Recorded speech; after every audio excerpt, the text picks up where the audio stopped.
Hello and welcome back to the Forgotten Deep. Today, let's relax and wind down in a place where curiosity is allowed and sleeping is preferred. Now let us begin learning about the day scientists discovered the giant squid. Somewhere on this planet, right now, there is a creature that can grow to the length of a school bus. It has eyes the size of dinner plates, the largest eyes of any animal that has ever lived on Earth. It has 8 muscular arms lined with razor-sharp, tooth-ringed suckers capable of leaving permanent scars on the hide of a sperm whale. It can change color in milliseconds. It can move faster than most humans can react. It is intelligent. It is aggressive. And for the overwhelming majority of recorded human history, beat, we had absolutely no idea what it looked like alive. The red light pulses again. Still nothing but dark water and drifting particles. Then, something changes in the frame. A shape, indistinct. At the very edge of where the light reaches and darkness begins, something is moving. The giant squid, Architeuthis dux, chief of the deep, the animal that gave rise to the legend of the kraken, the creature that haunted the nightmares of every sailor who ever crossed the open ocean, and the daydreams of every marine biologist who ever looked down at the surface of the sea and wondered what lived beneath it. For thousands of years, it was a monster. For hundreds of years, it was a mystery. And for the scientists who dedicated their careers, in some cases their entire lives, to finding it, it was something else entirely. It was the most maddening, humbling, extraordinary puzzle on the planet. The shape draws closer, still undefined, still just a suggestion of something enormous moving through the darkness. This is not a story about a monster. This is a story about what it takes to find one. It is a story about obsession and patience and failure, spectacular, demoralizing, expensive failure, repeated again and again and again across a century and a half of scientific pursuit. It is a story about the ocean, which is not simply a body of water but the last true wilderness on Earth, a place so vast, so deep, so fundamentally hostile to human life that we have explored less of it than we have explored the surface of the moon.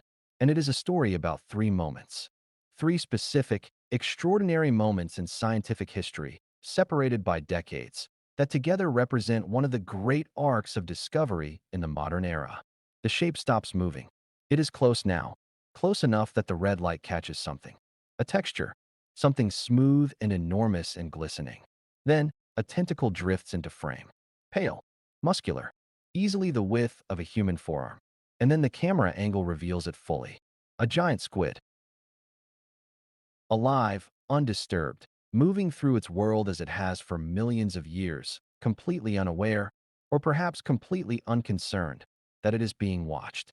The first moment was in 1857, when a Danish scientist sat alone in a museum in Copenhagen, surrounded by fragments and rumors and the accounts of terrified fishermen, and made a decision that the rest of the scientific world thought was somewhere between eccentric and insane.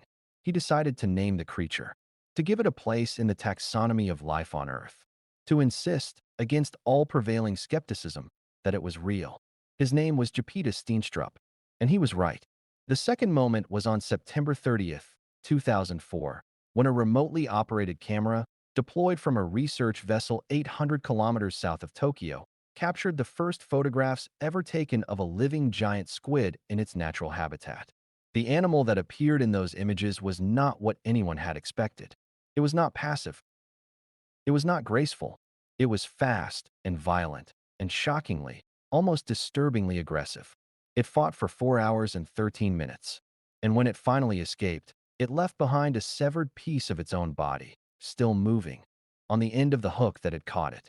And the third moment was in July of 2012, deep in the waters off the Ogasawara Islands, when a team of scientists deployed a camera system so radical in its design, so completely different from anything that had come before, that the giant squid, for the first time in the entire history of human observation, did not run away. It came closer. The shape stops moving. It is close now, close enough that the red light catches something. A texture, something smooth and enormous and glistening. Then, a tentacle drifts into frame. Pale, muscular, easily the width of a human forearm. And then the camera angle reveals it fully. A giant squid. Alive, undisturbed, moving through its world as it has for millions of years, completely unaware, or perhaps completely unconcerned, that it is being watched. What follows is the full story of how we found it. Not just the discoveries themselves, but everything that came before them. The centuries of myth, the decades of failed science, the moments of breakthrough, the moments of crushing defeat. It is the story of what the ocean keeps hidden and what it eventually, reluctantly, gives up. It is, above all else, the story of what it means to search for something that does not want to be found, and to keep searching anyway. Beat. This is the day scientists discovered the giant squid. Part 1. The Phantom 1857 to 2003 Chapter 1. Before science. Legends of the deep. Before we can understand the discovery, we have to understand the darkness. The ocean covers 71% of the surface of the Earth. It has an average depth of 3,688 meters, more than 3.5 kilometers straight down. At its deepest point, the Mariana Trench in the western Pacific, the seafloor plunges to nearly 11 kilometers below the surface. If you placed Mount Everest at the bottom of the Mariana Trench, its summit would still be more than 2 kilometers beneath the waves. And yet, for all of recorded human history, we have sailed across that surface. We have fished its upper layers. We have built civilizations on its shores. We have written poems about its beauty and its violence. And we have always been afraid of what lived beneath it. Not without reason. The ocean is not simply deep. It is alien. Below about 200 meters, sunlight ceases to penetrate. What lies beneath that threshold?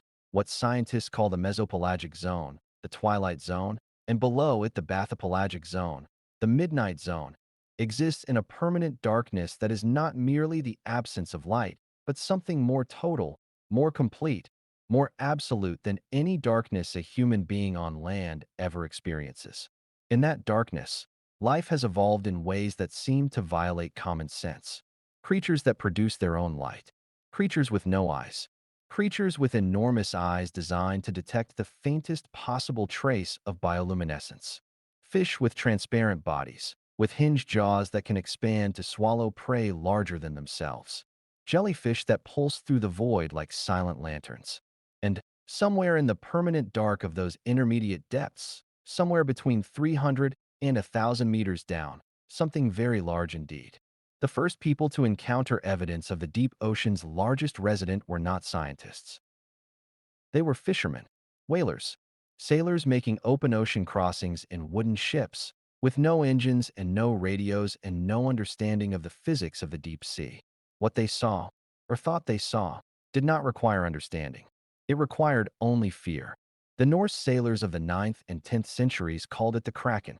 Their accounts described an island-sized creature capable of surfacing beneath a ship and dragging it down into the depths. The word kraken itself derives from an Old Norse root meaning something twisted, something knotted, a word that suggests not the animal itself, but the writhing, incomprehensible shape of its arms. Pontoppidan, the 18th century bishop of Bergen, compiled some of the most detailed early accounts.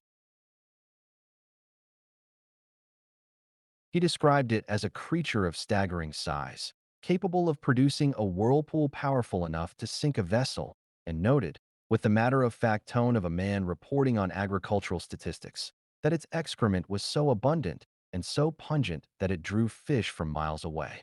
The ancient Greeks were no strangers to this terror.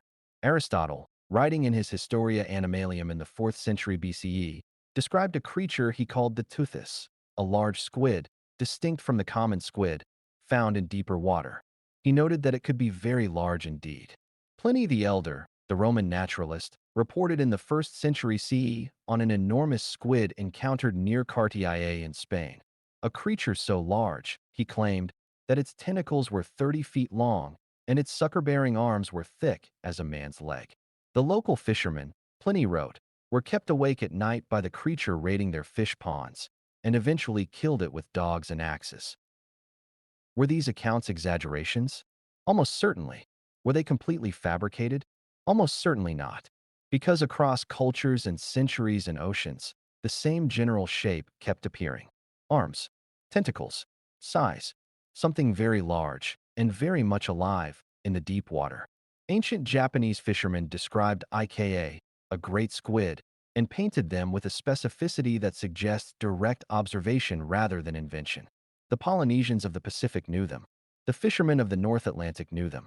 And yet science, for much of its history, looked at these accounts and saw only superstition. But there was one category of evidence that was very hard to dismiss. Very hard indeed. The sperm whale is the largest toothed predator on Earth. It can reach 18 meters in length and weigh up to 60 tons. It dives to depths of over 2,000 meters and can hold its breath for 90 minutes. It has the largest brain of any animal that has ever lived. And on its skin, on nearly every adult sperm whale ever examined by scientists, there are scars.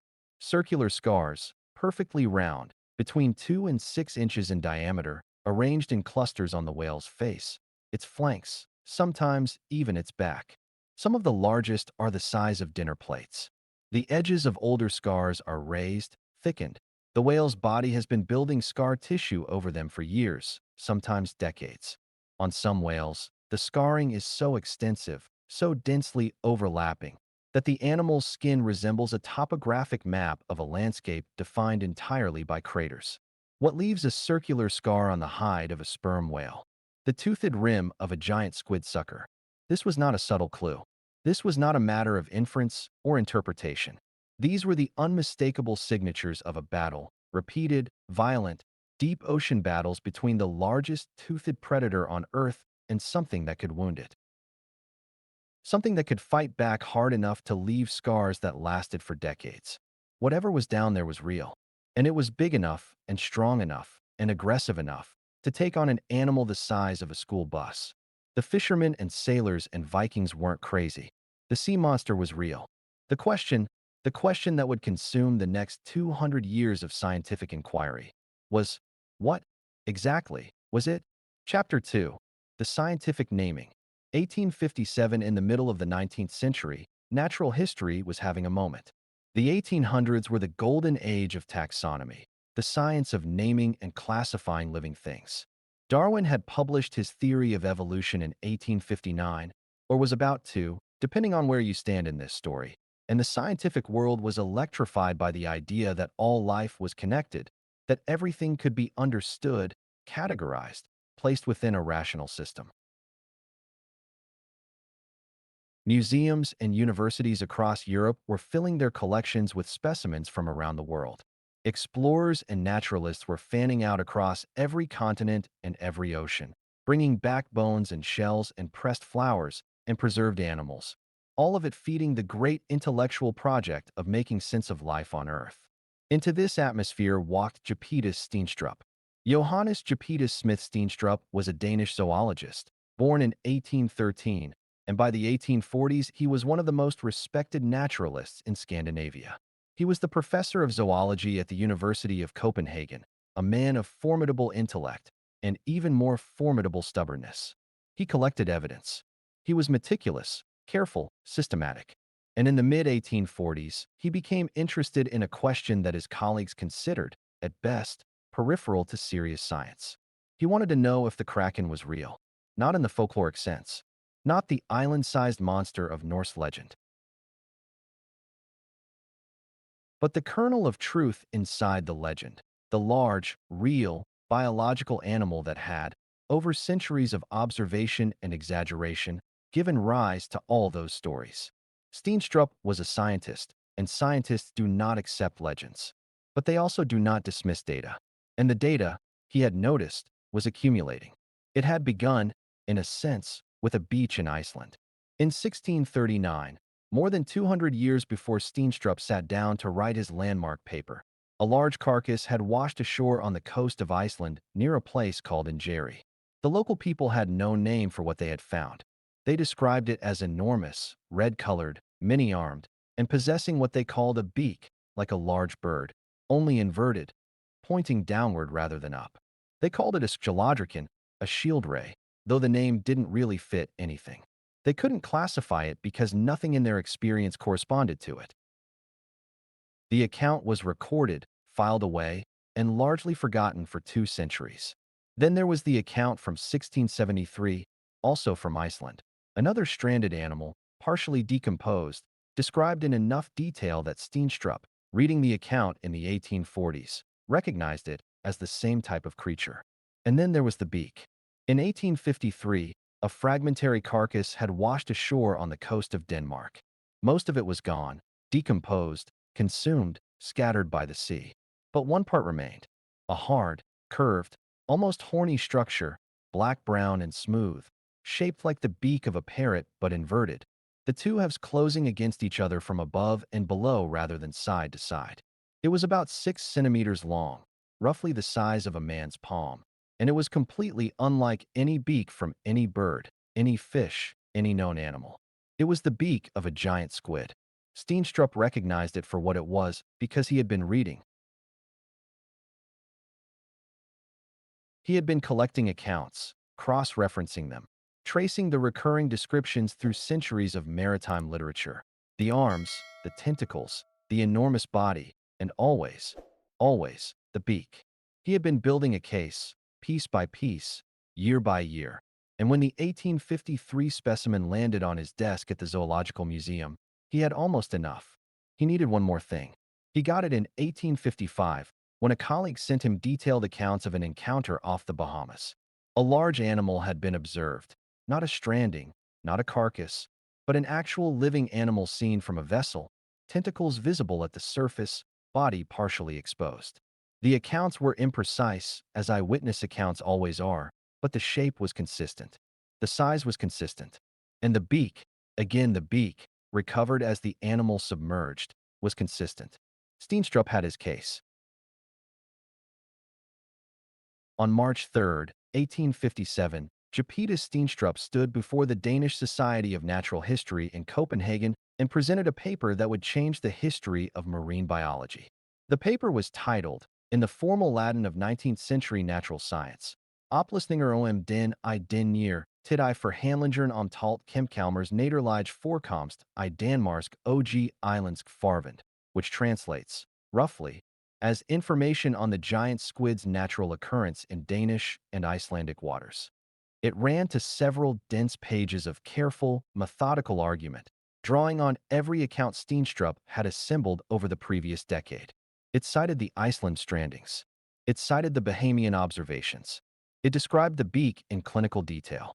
And at its conclusion, in the formal language of Linnaean taxonomy, it gave the creature a name, Architeuthis dux.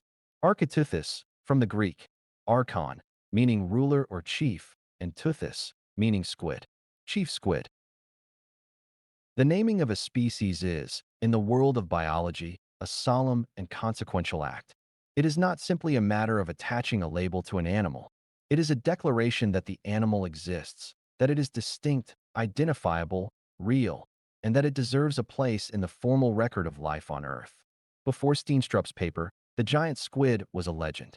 After it, the giant squid was a scientific fact. But it was a scientific fact without a complete specimen, without a photograph, without a skeleton, a proper dissection, a confirmed size.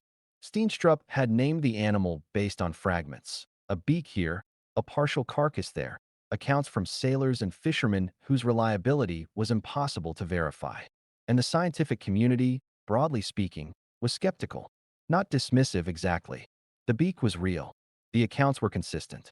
Even the most rigorous zoologist could not look at Steenstrup's assembled evidence and call it nothing. But there was a significant difference in 1857 between naming a creature and proving it. And what Steenstrup had proved, strictly speaking, was not the existence of a giant squid. What he had proved was the existence of something very large, very strange, and almost entirely unknown. Science, as it often does, demanded more.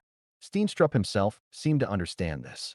In the years following his 1857 paper, he continued to collect evidence, continued to refine his description, continued to build the case. He was a scientist of the old school, patient, systematic, unshakable in his conviction that the data, eventually, would speak for itself. He never claimed more than the evidence supported. He never succumbed to the temptation to dramatize, to sensationalize, to exploit the obvious public appetite for sea monsters. He simply kept working. He died in 1897, 40 years after his landmark paper, without ever seeing a complete specimen of the creature he had named. But by then, the tide had turned.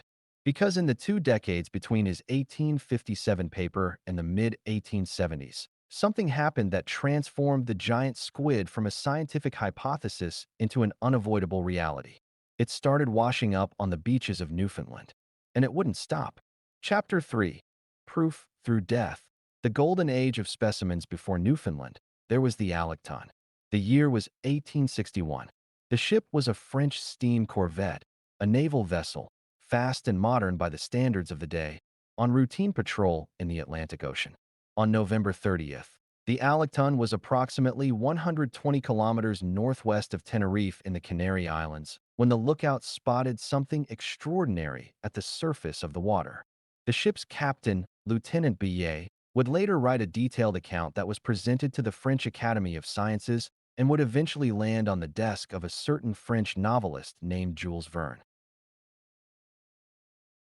What Billet described was an animal of, he estimated, 6 or 7 meters in length. Its arms alone were longer than a man, brick red in color, with enormous eyes and a body, like a sack, moving with a strange rippling motion just below the surface. The Electon's crew attempted to capture it. They fired rifles at it. The bullets seemed to have no effect, or perhaps some effect, because the animal did not immediately flee. They threw harpoons. The harpoon sank into its flesh but failed to hold. The flesh of a giant squid is gelatinous, waterlogged, not the dense muscle of a whale or a dolphin, and the barbs simply tore through without purchase. They tried to loop a noose of rope around the animal's body and haul it aboard. The rope slipped back and tightened around the tail, the pointed, finned posterior end of the animal, and for a moment it seemed as though they had it. Then the rope tightened further, the animal convulsed, and the rear section tore free. The Electon's crew pulled a massive, bloody chunk of giant squid onto their deck. The rest of the animal sank into the depths. Bouillet preserved what he could and brought it back to France, where it was presented to the Academy of Sciences amid considerable excitement. The naturalist who examined it confirmed, this was real, and this was enormous, and this was like nothing that had been systematically studied before. Among those who read the reports of the Alecton encounter was a French journalist and writer named Jules Gabriel Verne. Verne had been working on a novel, an extraordinary, ambitious novel about a submarine voyage to the deepest reaches of the ocean. He had been struggling with the question of how to convey the genuine terror of the deep sea, the sense that the ocean was not merely an obstacle or a backdrop, but a world unto itself, populated by creatures that dwarfed anything on land. The Alecton report gave him his answer. In 20,000 Leagues Under the Sea, published in 1870, Captain Nemo's crew battles a squadron of giant squids in one of the most famous scenes in 19th century literature. The scene is vivid, visceral, scientifically grounded.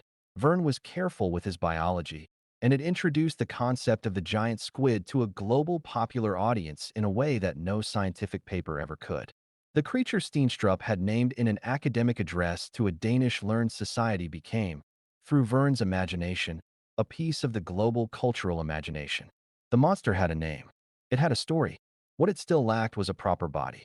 In October of 1872, in a small bay called Portugal Cove, approximately 20 kilometers west of St. John's, Newfoundland, two fishermen in a small dory were checking their nets when they encountered something they would describe for the rest of their lives. The creature was already partially entangled in the nets, enormous, red-brown, moving sluggishly in the cold water. The fishermen, acting on instinct rather than strategy, attacked it with an axe and a boat hook, striking at the mass of arms and tentacles that lashed at the sides of their small boat. In the struggle, one of the creature's long feeding tentacles was severed. The fishermen collected it, looping it, still moving, still contracting, into their boat, and the rest of the creature sank. The severed tentacle measured over 5.5 meters. It was thicker than a man's forearm. Along its surface, arranged in rows, were suckers ringed with hard, sharp teeth, each tooth a tiny, brown, rigid hook, and the suckers themselves large enough to grip a man's fist. When the fishermen brought the tentacle ashore, it continued to move, muscular contractions running through it in waves, for several minutes after it had been separated from the rest of the animal. The tentacle eventually made its way to a remarkable man named Reverend Moses Harvey. Harvey was an Irish-born clergyman serving in St. John's, Newfoundland, an unlikely figure to become one of the central characters in the scientific history of the giant squid. He was not a trained naturalist. He had no university position, no laboratory, no funding. What he had was an absolutely insatiable curiosity, a well-organized mind, and the good fortune to be living in St. John's, Newfoundland, in the 1870s, which turned out to be, perhaps, the best possible place and time in the history of the world to be interested in giant squid, because they were everywhere. The period between approximately 1870 and 1880 witnessed an extraordinary phenomenon in the waters off Newfoundland and Labrador. Giant squids, more than 30 distinct, documented individuals, washed ashore, were caught in fishing nets, or were encountered alive at the surface in shallow water.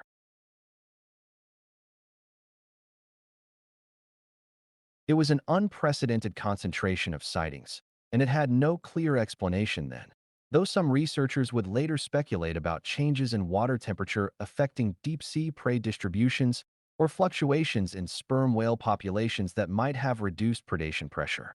Whatever the cause, the result was a decade-long flood of evidence that transformed the giant squid from a scientific hypothesis into an undeniable biological reality. Moses Harvey was there for all of it. After the Portugal Cove tentacle, Harvey became the unofficial clearinghouse for giant squid specimens in Newfoundland. When fishermen found pieces of the animals, beaks, tentacles, sections of mantle, they brought them or sent them to Harvey. He corresponded with zoologists in Britain and the United States. He wrote detailed descriptions. He preserved what could be preserved. He photographed what could be photographed.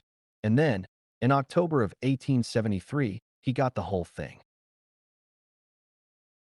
A fisherman named Theophilus Pitcott hauled in a giant squid in relatively shallow water near St. John's.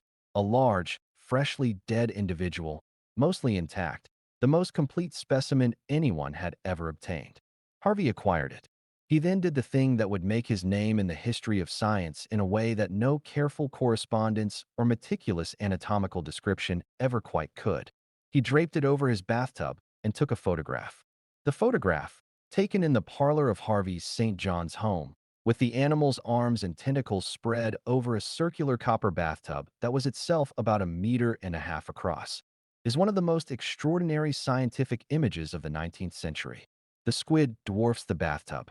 Its arms overflow the sides. Its body, the torpedo-shaped mantle, lies across the rim like a deflated balloon, glistening and monstrous. The photograph was distributed widely, reprinted in scientific journals, and sent to naturalists across Europe and North America. It was, effectively, the 19th century equivalent of going viral. For the first time, people could see it. Not an artist's rendering, not a witness account. A photograph, right there, in a bathtub, in someone's parlor in Newfoundland. The giant squid was real. Among those who received Harvey's specimen and correspondence was a Yale zoologist named Addison Emery Verrill. Verrill was one of the foremost marine zoologists in North America, a meticulous, prolific scientist who had described thousands of invertebrate species over his career. He was skeptical of the giant squid by nature, a man who needed data, not stories. But Harvey's specimens, arriving through the 1870s in a steady stream, converted him. Verrill published more than 20 papers on giant squid between 1874 and 1882, drawing on the Newfoundland specimens to produce the most detailed scientific description of Architeuthis that had ever been attempted. He measured everything he could measure. He described the sucker morphology, the arm arrangement, the structure of the beak, the texture of the skin.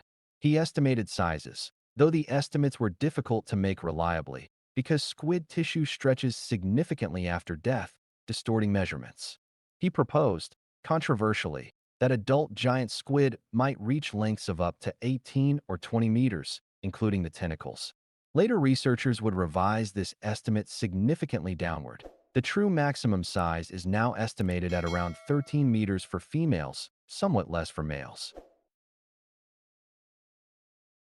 But Verrill's core contribution was invaluable. He established, on the basis of hard physical evidence, that Architeuthis dux was not merely real, but was one of the largest invertebrates on Earth. By the end of the 1880s, the scientific argument was effectively over. The giant squid existed. It was large. It was a cephalopod, related to the common octopus and the cuttlefish and the ordinary squid that appeared on dinner tables across the world, but vastly, almost incomprehensibly larger. It lived in the deep ocean, probably at significant depth, probably in cold water, almost certainly worldwide in distribution. And that, frustratingly, was roughly the limit of what science could say about it. Because all of the evidence, every specimen, every fragment, every detailed anatomical description, came from dead animals. Animals that had died in deep water and drifted to the surface.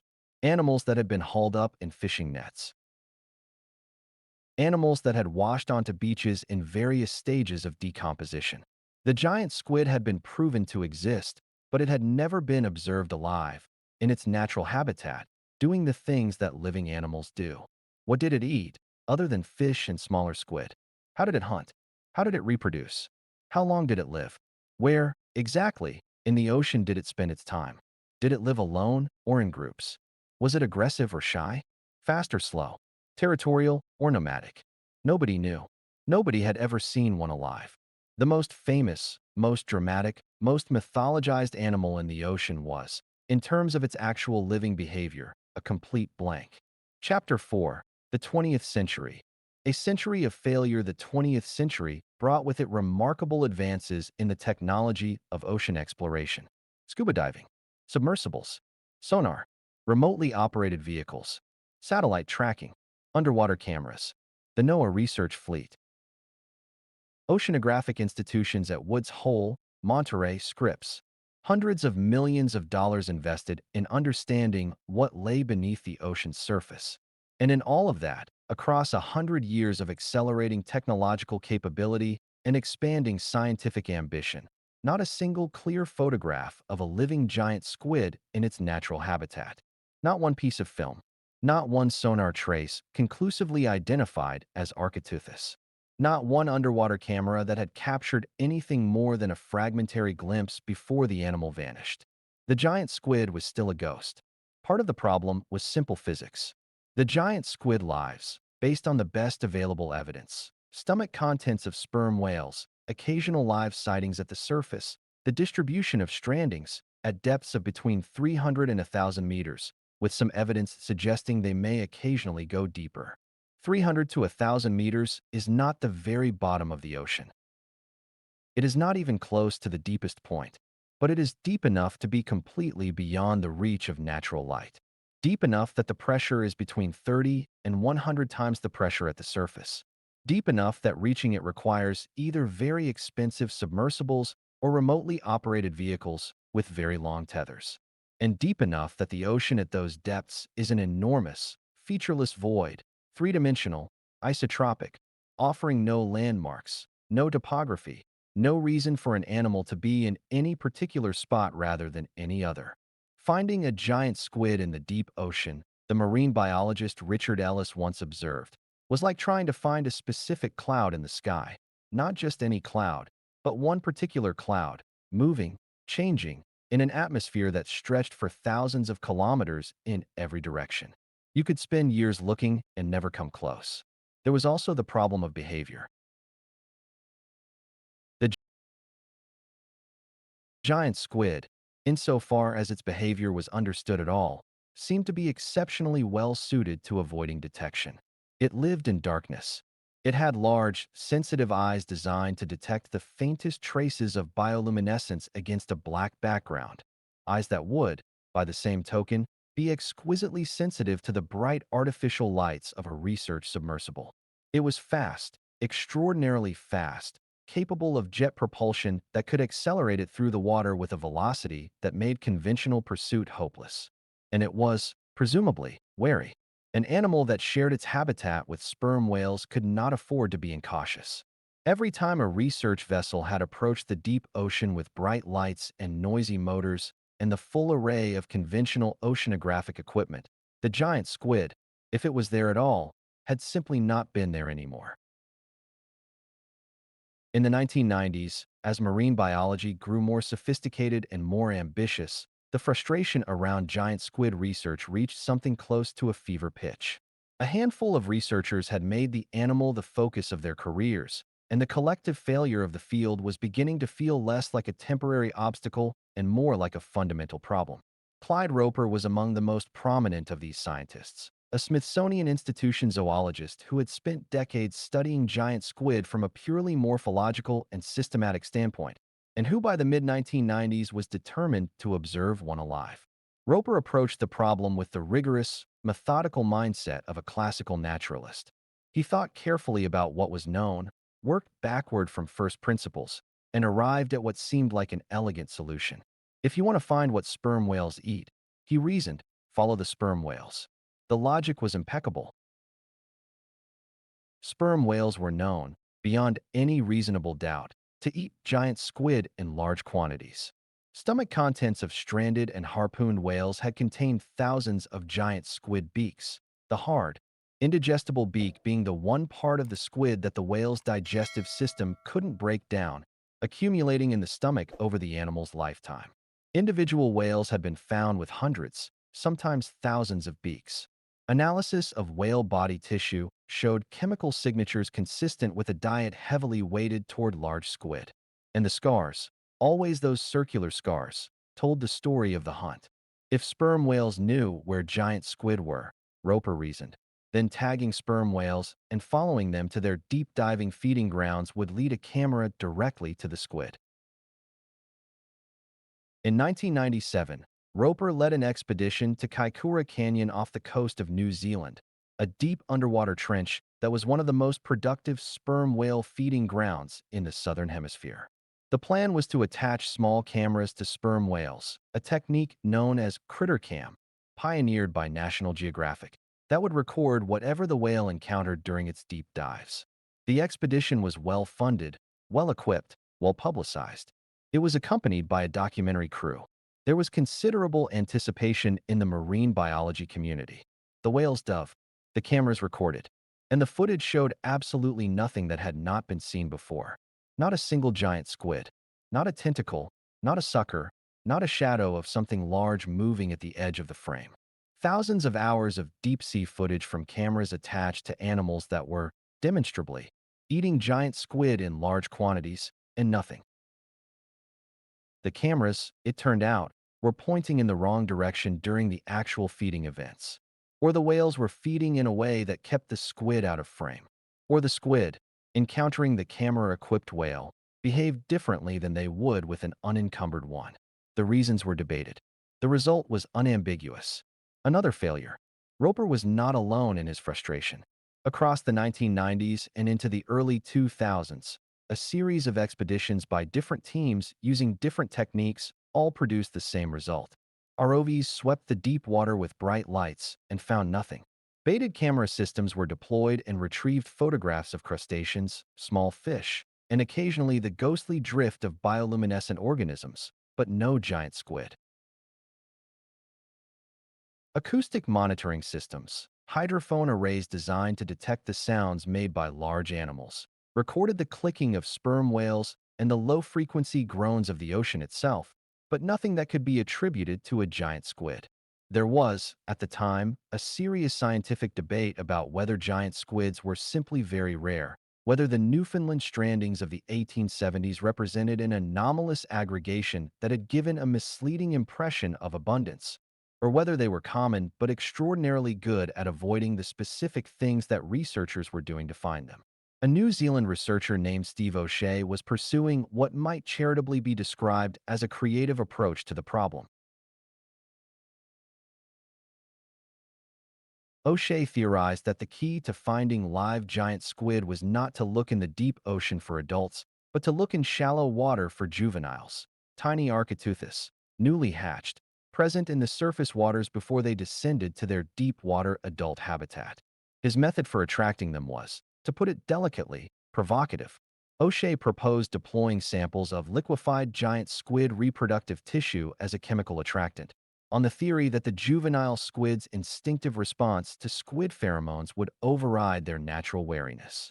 The scientific community's response to this approach ranged from politely skeptical to openly amused. It did not produce giant squid. By 2003, the state of giant squid science was, objectively, embarrassing. Not for any lack of effort or intelligence or resources. The researchers working in this field were among the most capable marine biologists in the world, and they had thrown everything they had at the problem. The embarrassment lay in the stark disproportion between how much the scientific world knew about this animal and how important and famous and large it was. Consider, the blue whale was fully described, photographed, filmed, acoustically tracked, and studied in extraordinary detail. The sperm whale, the very animal that ate giant squid for lunch, was one of the most thoroughly studied cetaceans in the ocean. The colossal squid, which was technically even larger than the giant squid and lived in even deeper, colder, more remote water, had been photographed. Small deep-sea fish species that no one had ever heard of had been filmed in their natural habitat. Obscure benthic invertebrates living at the very bottom of the Mariana Trench had been observed by submersibles. And the giant squid, the most famous animal in the ocean, the creature whose existence had been scientifically confirmed for nearly 150 years, had never once been photographed alive, in its natural environment, doing anything at all. Richard Ellis, the marine artist and naturalist who had written the definitive popular account of giant squid research, described it in precisely those terms. He called the giant squid the most elusive image in natural history. Not the rarest animal, not the hardest to find, not the most endangered, not the most biologically obscure. The most elusive image. The one thing that science most needed and most singularly lacked. Something had to change. What needed to change, as it turned out, was almost everything.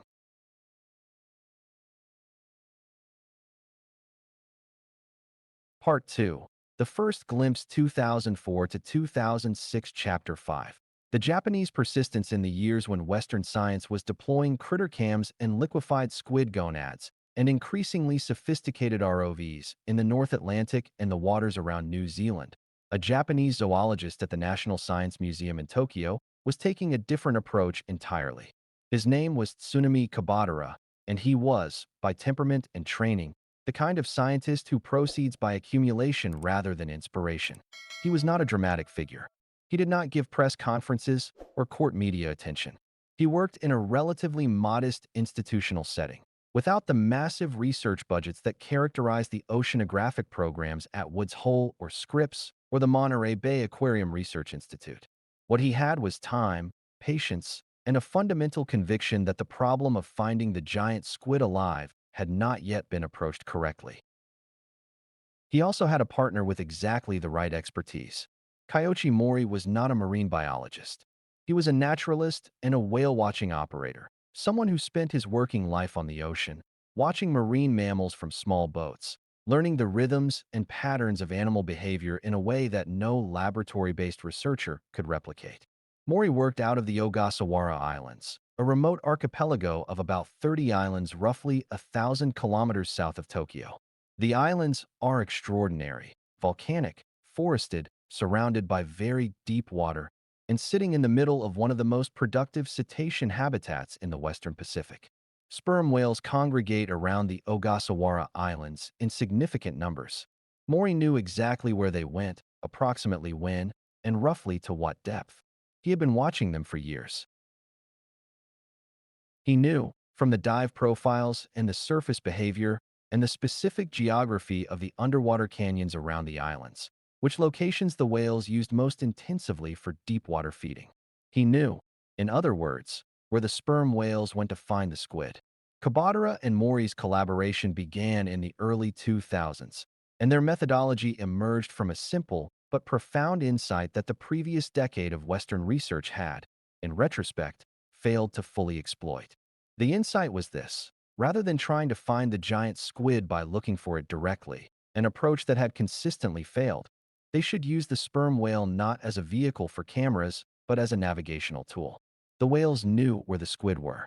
The whales were, in a sense, the most sophisticated giant squid detection system on the planet, honed by millions of years of evolutionary co-development. Don't follow the whale into the water. Follow the whale to the water. Find where the whales dive. Then put your camera there, at the right depth, with the right bait, and wait. The elegance of this approach lay in what it didn't require. It didn't require following an animal. It didn't require real-time tracking. It didn't require a submersible or an ROV or any of the expensive, complex, noise-generating technology that had repeatedly announced the presence of human observers to every wary creature in the surrounding water. It required observation, patience, local knowledge, and a camera system that could be left alone at depth to do its work undisturbed. The camera system that Kabadara and Mori designed was, by the standards of 21st century technology, relatively simple. This was not a weakness, it was a deliberate choice. The core of the system was a deep-sea camera rig capable of surviving at 900 meters of depth, pressures of roughly 90 atmospheres, 9 times the pressure at which a standard scuba tank would implode. The camera was programmed to take a photograph every 30 seconds when triggered, storing up to 600 images on its internal memory. It was fitted with a flash, and the flash was carefully designed to be bright enough to illuminate a subject at short range, but not so powerful that it would be visible as a continuous light source to any animal further away. Critically, the camera would fire automatically. No human operator, no remote control, no signal from the surface. It would simply sit in the water and take pictures at regular intervals until its battery died or until it was retrieved. The bait rig was equally considered. After extended discussion of what might attract a giant squid without simply attracting everything else in the water, Kabadara settled on a combination approach. The primary bait was a small cuttlefish, a close relative of the squid, with a strong chemical profile that would disperse through the water column. The cuttlefish was attached to a line that ran through a two-hook trap, not a trap in the conventional sense, not designed to hold an animal against its will, but simply a pair of hooks that an animal grabbing aggressively at the bait might find itself snagged on. The hooks were not large. This was not intended as a conventional fishing rig.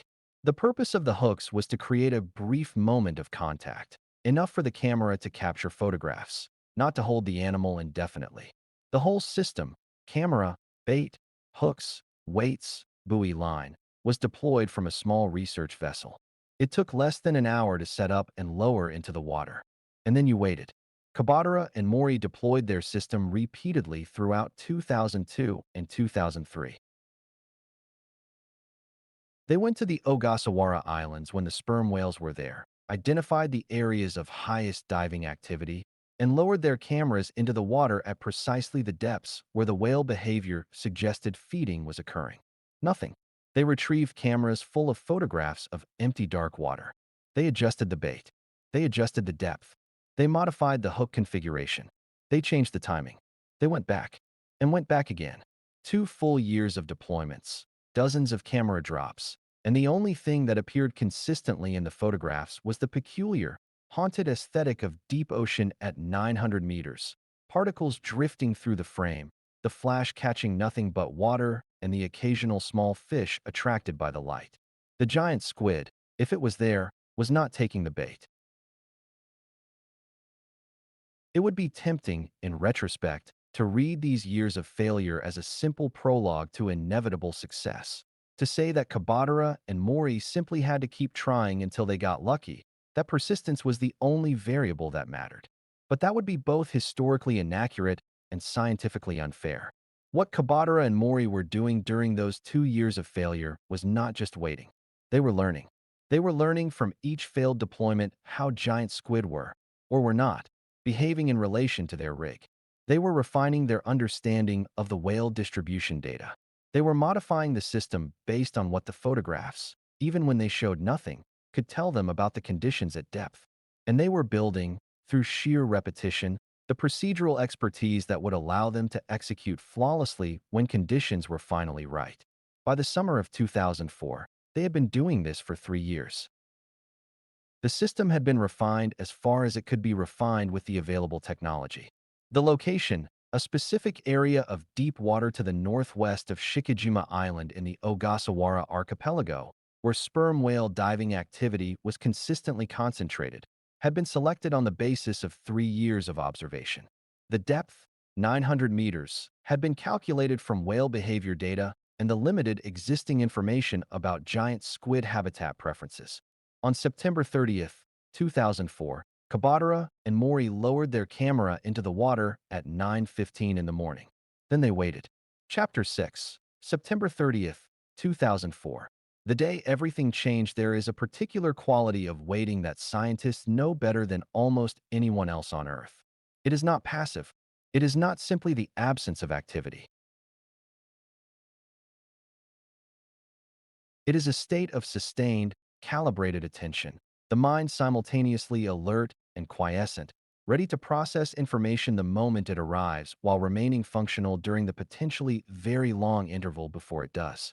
Researchers who spend significant time at sea develop a relationship with this kind of waiting that becomes, over years, almost meditative. On the morning of September 30th, 2004, Tsunami Kabadara and Kyoichi Mori were waiting at the surface while 900 meters below them. Their camera was either capturing something or it was not. There was no way to know until they pulled it up. At 900 meters depth, in a darkness that no light source aboard the research vessel could reach or affect, the camera sat on the end of its weighted line and began its cycle. Every 30 seconds, flash, shutter, advance. Flash, shutter, advance. The cuttlefish bait drifted slightly in the current, its chemical signature dispersing invisibly through the water column in a slow expanding spiral. The first images, when the camera was later retrieved and its memory card examined, show nothing but water. Dark water, particle flecked, with the edge of the bait rig visible in the lower portion of the frame. Image 1. Image 2. Image 3.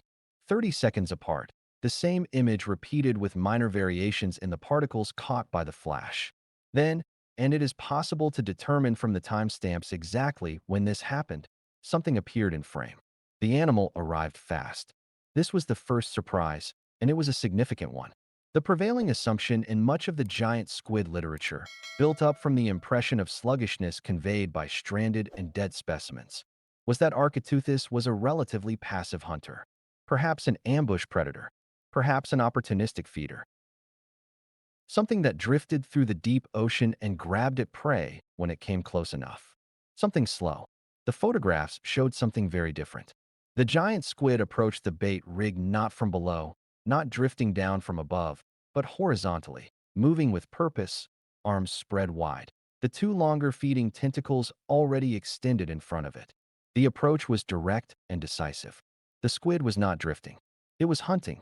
In the photograph taken at the moment of attack, the feeding tentacles are wrapped around the bait rig in what Kabadara would later describe as a ball of tentacles, a tightly contracted mass of muscular tissue engulfing the cuttlefish bait. The suckers, visible in extraordinary detail in the photograph, are engaged, the saw-toothed sucker rings pressed into the flesh of the bait. The animal's mantle, its main body, is partially visible above the writhing tangle of arms, a pale, silvery red cylinder, the fins at its rear edge spread for stability. In every frame, the animal is in motion. It is active, engaged, purposeful. It is, unmistakably, a predator in the act of predation. Then it got stuck. One of the feeding tentacles, the long, club-tipped tentacle that the squid uses to reach out and grasp prey at a distance, had wrapped itself not just around the bait, but around the hook. The barb engaged. The line pulled taut. And the giant squid, which a fraction of a second before had been a supremely powerful deep ocean predator in complete control of its environment, was now a supremely powerful deep ocean predator attached to a small cuttlefish hooked 900 meters below the surface of the Pacific Ocean. What followed, based on the photographic record, was extraordinary. The squid fought for 4 hours and 13 minutes. This is knowable precisely because of the timestamps on the photographs. The animal struggled to free itself. The photographs show the progression of the struggle in 30-second increments. The squid pulling against the line, changing angles, trying different approaches. The mantle contracted and expanded. The arms thrashed. In some frames, the animal has partially freed itself, its body nearly clear of the rig, before the hook catches again. In others, it is wound more tightly than before, the tentacle drawn into a complex knot of its own muscular resistance. The photographs are considered frame by frame, a record of something almost unbearable to look at, an extraordinary animal in genuine distress, completely in its own element, completely out of its control. Kabadara, reviewing the images later, was struck by the power of the animal even in this compromised state. The muscular contractions visible in the tentacle were immense. The strength required to resist the line for 4 hours, the mechanical work of that sustained resistance, spoke to a physical capability that no stranded specimen had ever conveyed. The squid was fighting for its life, and it was fighting hard.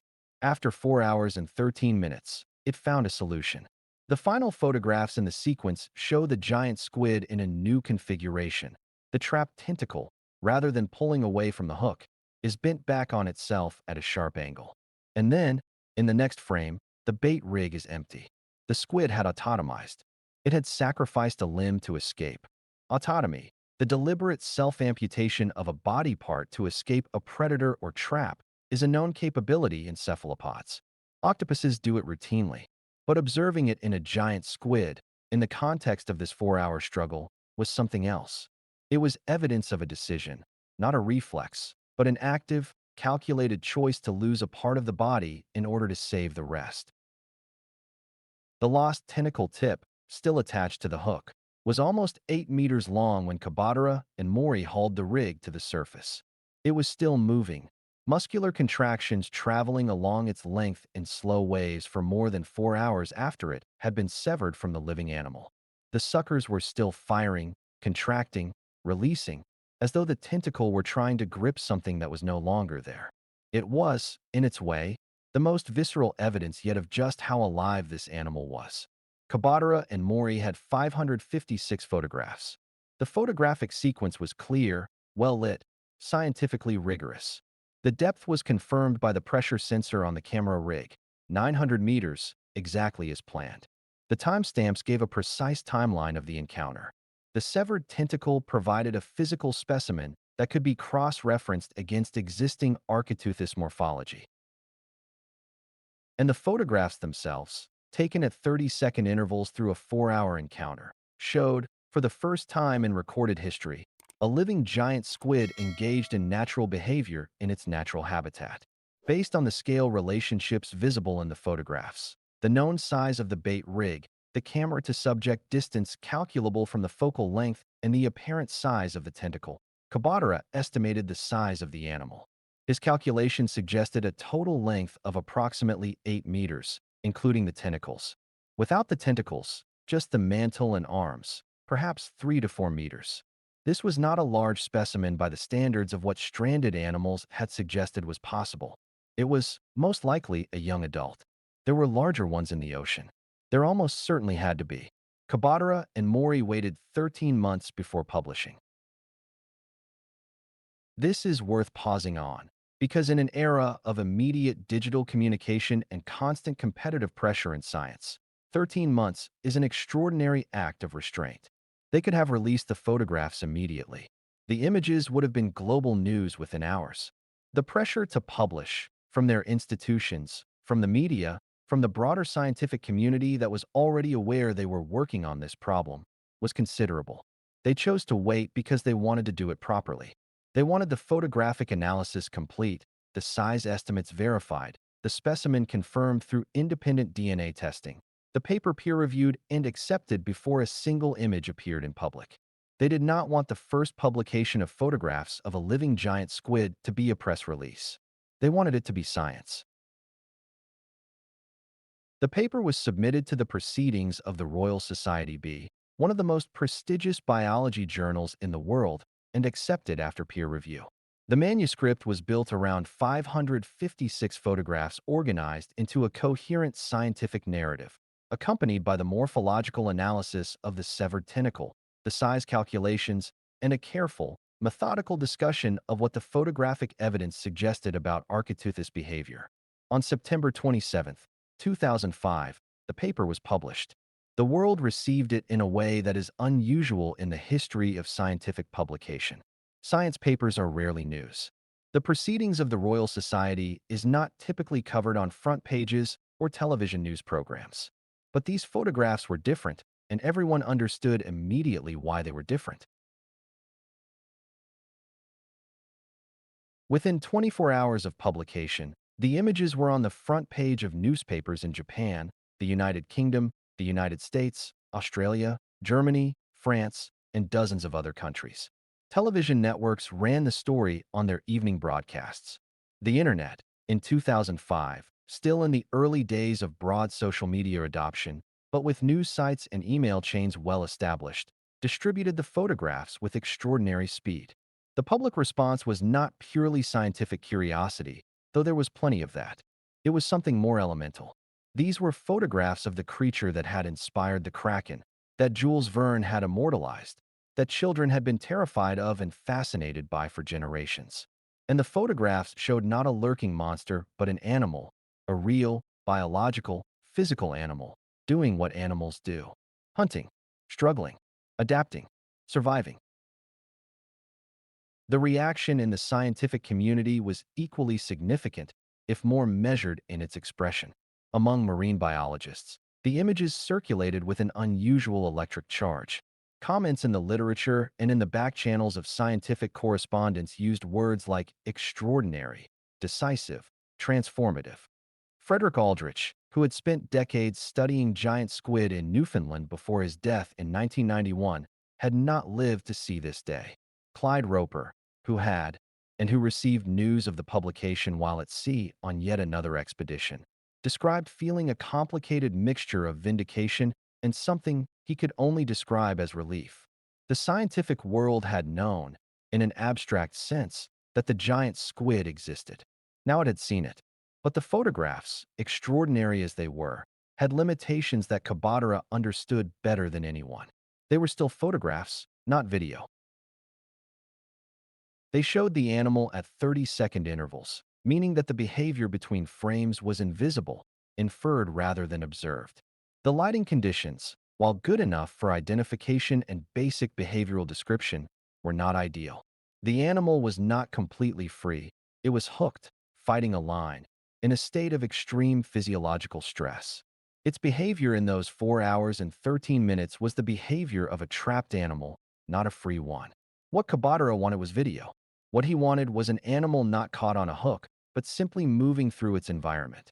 What he wanted was to see the giant squid as it actually existed, in motion, in color, in the continuous, uninterrupted flow of real time. He went back. Chapter 7. The Living Specimen. December 2006. In the 14 months between the publication of the 2005 paper and December of 2006, Kabadara had not been idle. He had continued deploying his camera system in the waters around the Ogasawara Islands, refining the rig, adjusting the bait profile, systematically working through variations in depth and location. He had also been working on a modified version of the system that included a video camera alongside the stills camera, the next logical step toward the quality of footage that the scientific community needed. He had also been reading everything he could find about the sensory capabilities of cephalopods, about the specific prey preferences of sperm whales in the Ogasawara region, about the oceanographic conditions around the islands during different seasons.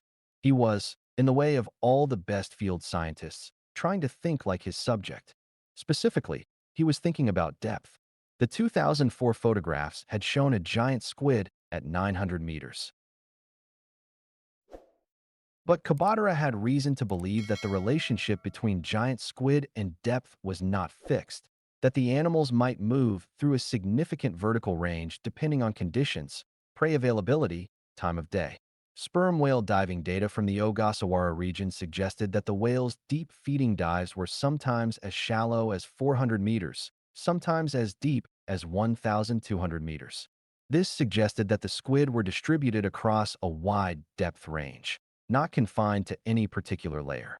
For the December 2006 expedition, Kabadara adjusted the primary deployment depth to approximately 650 meters, shallower than 2004, targeting a depth range where temperature and oxygen data suggested prey fish concentrations were higher, and where, the whale data suggested, feeding events occurred with some regularity.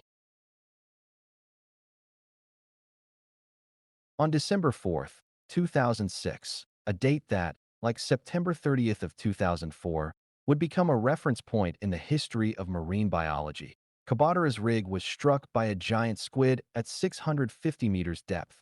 What happened next was different from 2004 in a critical and unexpected way. The squid became entangled not just at one point, but along a significant length of its feeding tentacle. When Kabadara and his team began hauling the line to the surface, the animal came with it. Not dead, alive, moving, pulling against the line with enormous, rhythmic contractions that could be felt in the line all the way to the surface. Over the next several hours, the ascent from 650 meters took time, and the process of bringing the animal to the surface required care. Kabadara's team filmed what no one had ever filmed before, a living giant squid ascending through the water column, from depth toward the light. The video camera recorded it continuously. The animal was small by the standards of what dead specimens had suggested. Approximately 3.5 meters in total length, around 50 kilograms, probably a young female. But it was alive, and it was moving, and every frame of the footage was unprecedented. The animal's coloring was extraordinary. In life, Architeuthis is not the pale gray-white of stranded specimens, blanched by death and decomposition. It is a complex, shifting spectrum of red, brown, silver, and white. A dynamic coloration driven by the chromatophores, the specialized pigment cells that cephalopods use to communicate, camouflage, and signal. In the footage, as the animal moved, arms extending and contracting, mantle pumping in the rhythmic pattern of jet propulsion, the color changed in waves across its surface. A pulse of reddish-brown would sweep down the mantle and out along the arms, then fade to a cooler silver, then flush again. It was, for a researcher who had spent years studying squid specimens in museum collections, uniformly gray, uniformly dead, almost incomprehensibly beautiful. It was also clearly dying. The physiological stress of the ascent from depth, the pressure change, the temperature change, the metabolic disruption of sustained struggle was too much. As the animal was brought aboard the vessel, it was still alive but failing. It died shortly thereafter. The scientific value of the footage and of the specimen was substantial. A preserved animal of confirmed size and weight, with fresh tissue available for genetic analysis, biochemical sampling, and detailed morphological study. The first ever video footage of a living giant squid in any context, giving researchers the first clear view of coloration, movement patterns, and the mechanics of jet propulsion in a live animal. But Kabadara understood, even as he processed the extraordinary events of December 4th, that this was still not the definitive observation. The animal had been hooked. It had been under severe physiological stress. Its behavior during the ascent was the behavior of a dying animal, not a healthy one. What its color looked like in the deep ocean, how it actually moved when not fighting for its life, how it interacted with prey and predators, and its own environment in the ordinary course of its existence.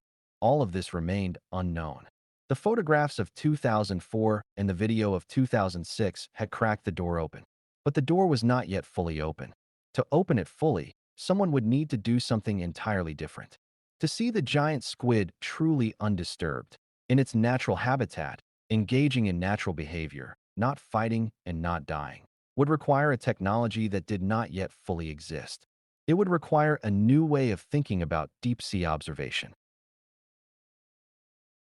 It would require someone willing to look at a century of failed expeditions and conclude, with total confidence, that the approach was fundamentally wrong.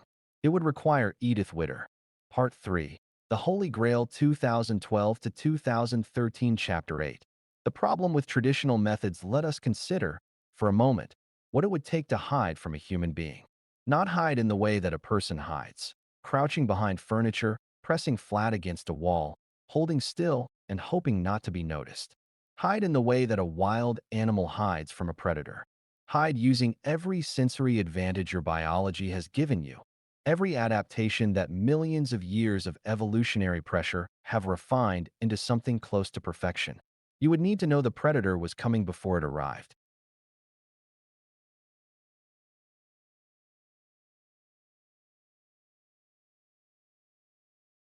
You would need to be able to detect its approach, its sound, its light, its chemical presence, the pressure waves it generates as it moves through your medium, at a distance great enough to give you time to disappear. And you would need a medium to disappear into. Somewhere to go that the predator could not follow. Somewhere large enough, and dark enough, and complex enough, that once you were gone, you were simply gone. The giant squid has all of this. The deep ocean provides all of this. And for most of the 20th century, every research expedition that went looking for the animal was, from the giant squid's perspective, as obvious and as easy to avoid as a freight train with its headlights on. The fundamental problem with the conventional approach to deep-sea biological observation can be stated simply. The tools humans use to see in the dark are, themselves, conspicuous. A research submersible, even a small one, a two-person vehicle like the kinds used by NOAA and Scripps and Woods Hole, is a noisy machine. Its thrusters produce sound. Not just a little sound, a lot of sound. The hydraulic systems that control its manipulator arms produce a continuous broadband hiss that propagates through the water column for hundreds of meters. The pumps that circulate coolant for its electronics generate vibration that can be detected at significant distances by animals with sensitive mechanoreceptors. And the powerful white lights that these vehicles require to see anything at all in the total darkness of the deep ocean, are, to an animal with eyes sensitive enough to detect a single photon of bioluminescence, essentially blinding. Think about what it would look like from the squid's perspective. There you are, in the permanent dark, living the life you have always lived, doing the things your kind has done for millions of years. And then, without warning, from somewhere above and behind you, there is light. Not the faint, pulsing, localized light of a bioluminescent animal, which is the only light your eyes have ever encountered and which your brain knows how to interpret. This is something different. This is a beam, white, powerful, sweeping through the water like a searchlight, and accompanying it, the noise, grinding, thumping, rushing, sounds with no counterpart in the natural world of the deep ocean. Sounds that your nervous system has no framework to interpret except as threat. What do? You leave. This is not speculation. This is observable fact, documented in hundreds of deep-sea expeditions across several decades. When ROVs approach areas where biological activity has been detected, where sonar has registered something large, where bait has attracted a gathering of animals, the arrival of the vehicle consistently disrupts the scene. Animals that were present are no longer present. Whatever was happening stops happening. The vehicle has, by its very existence, altered the environment it was sent to observe. Marine biologists call this the observer effect, the same fundamental problem that afflicts quantum physics at the other end of the size scale. The act of observation changes what is being observed. But in deep-sea biology, the effect is not a subtle quantum phenomenon. It is enormous and obvious, and it had been hampering the field for decades without anyone seriously addressing it. Partly this was a technology problem. For a long time, there simply was no alternative to bright lights and noisy motors if you wanted to see anything at all at depth. The physics of deep-sea imaging seemed to demand illumination, and illumination seemed to demand power sources and heat management systems that were, inevitably, noisy. But partly it was a problem of imagination. The field had developed its standard methods: lights, motors, ROVs, cameras, and those methods had become the default. Nobody had stood back and asked, with sufficient seriousness, whether the methods themselves were the obstacle. Until Edith Witter did exactly that. There is a specific moment, documented in Witter's own writing and in numerous interviews she has given over the years, when the insight crystallized for her. It was not a dramatic epiphany, not a single flash of inspiration, but something quieter and more empirical. It was the moment when she was reviewing footage from a standard ROV deployment and watching, for what may have been the 100th time, the predictable sequence of events: approach, light, scattering of animals, empty water. She had watched this happen with fish, with invertebrates, with small squid species. She had seen it so many times it had become almost invisible, background noise in the data, an accepted limitation of the technique. And then she looked at it, really looked at it, and thought, what if the animals we are most trying to find are the ones that are best at doing this? What if the reason we have never seen a giant squid is not that they are rare or that they avoid the specific locations we are searching, but simply that they are very, very good at detecting and avoiding exactly the kind of approach we have been making for 100 years? What if the problem was us? The giant squid's sensory capabilities made this hypothesis deeply plausible. Architeuthis has the largest eyes of any animal on Earth, eyes that can reach 25 to 27 centimeters in diameter, roughly the size of a human head. The sheer size of these eyes is not an accident or an anomaly. It is the product of an evolutionary arms race, almost certainly driven by the relationship between the squid and its primary predator, the sperm whale.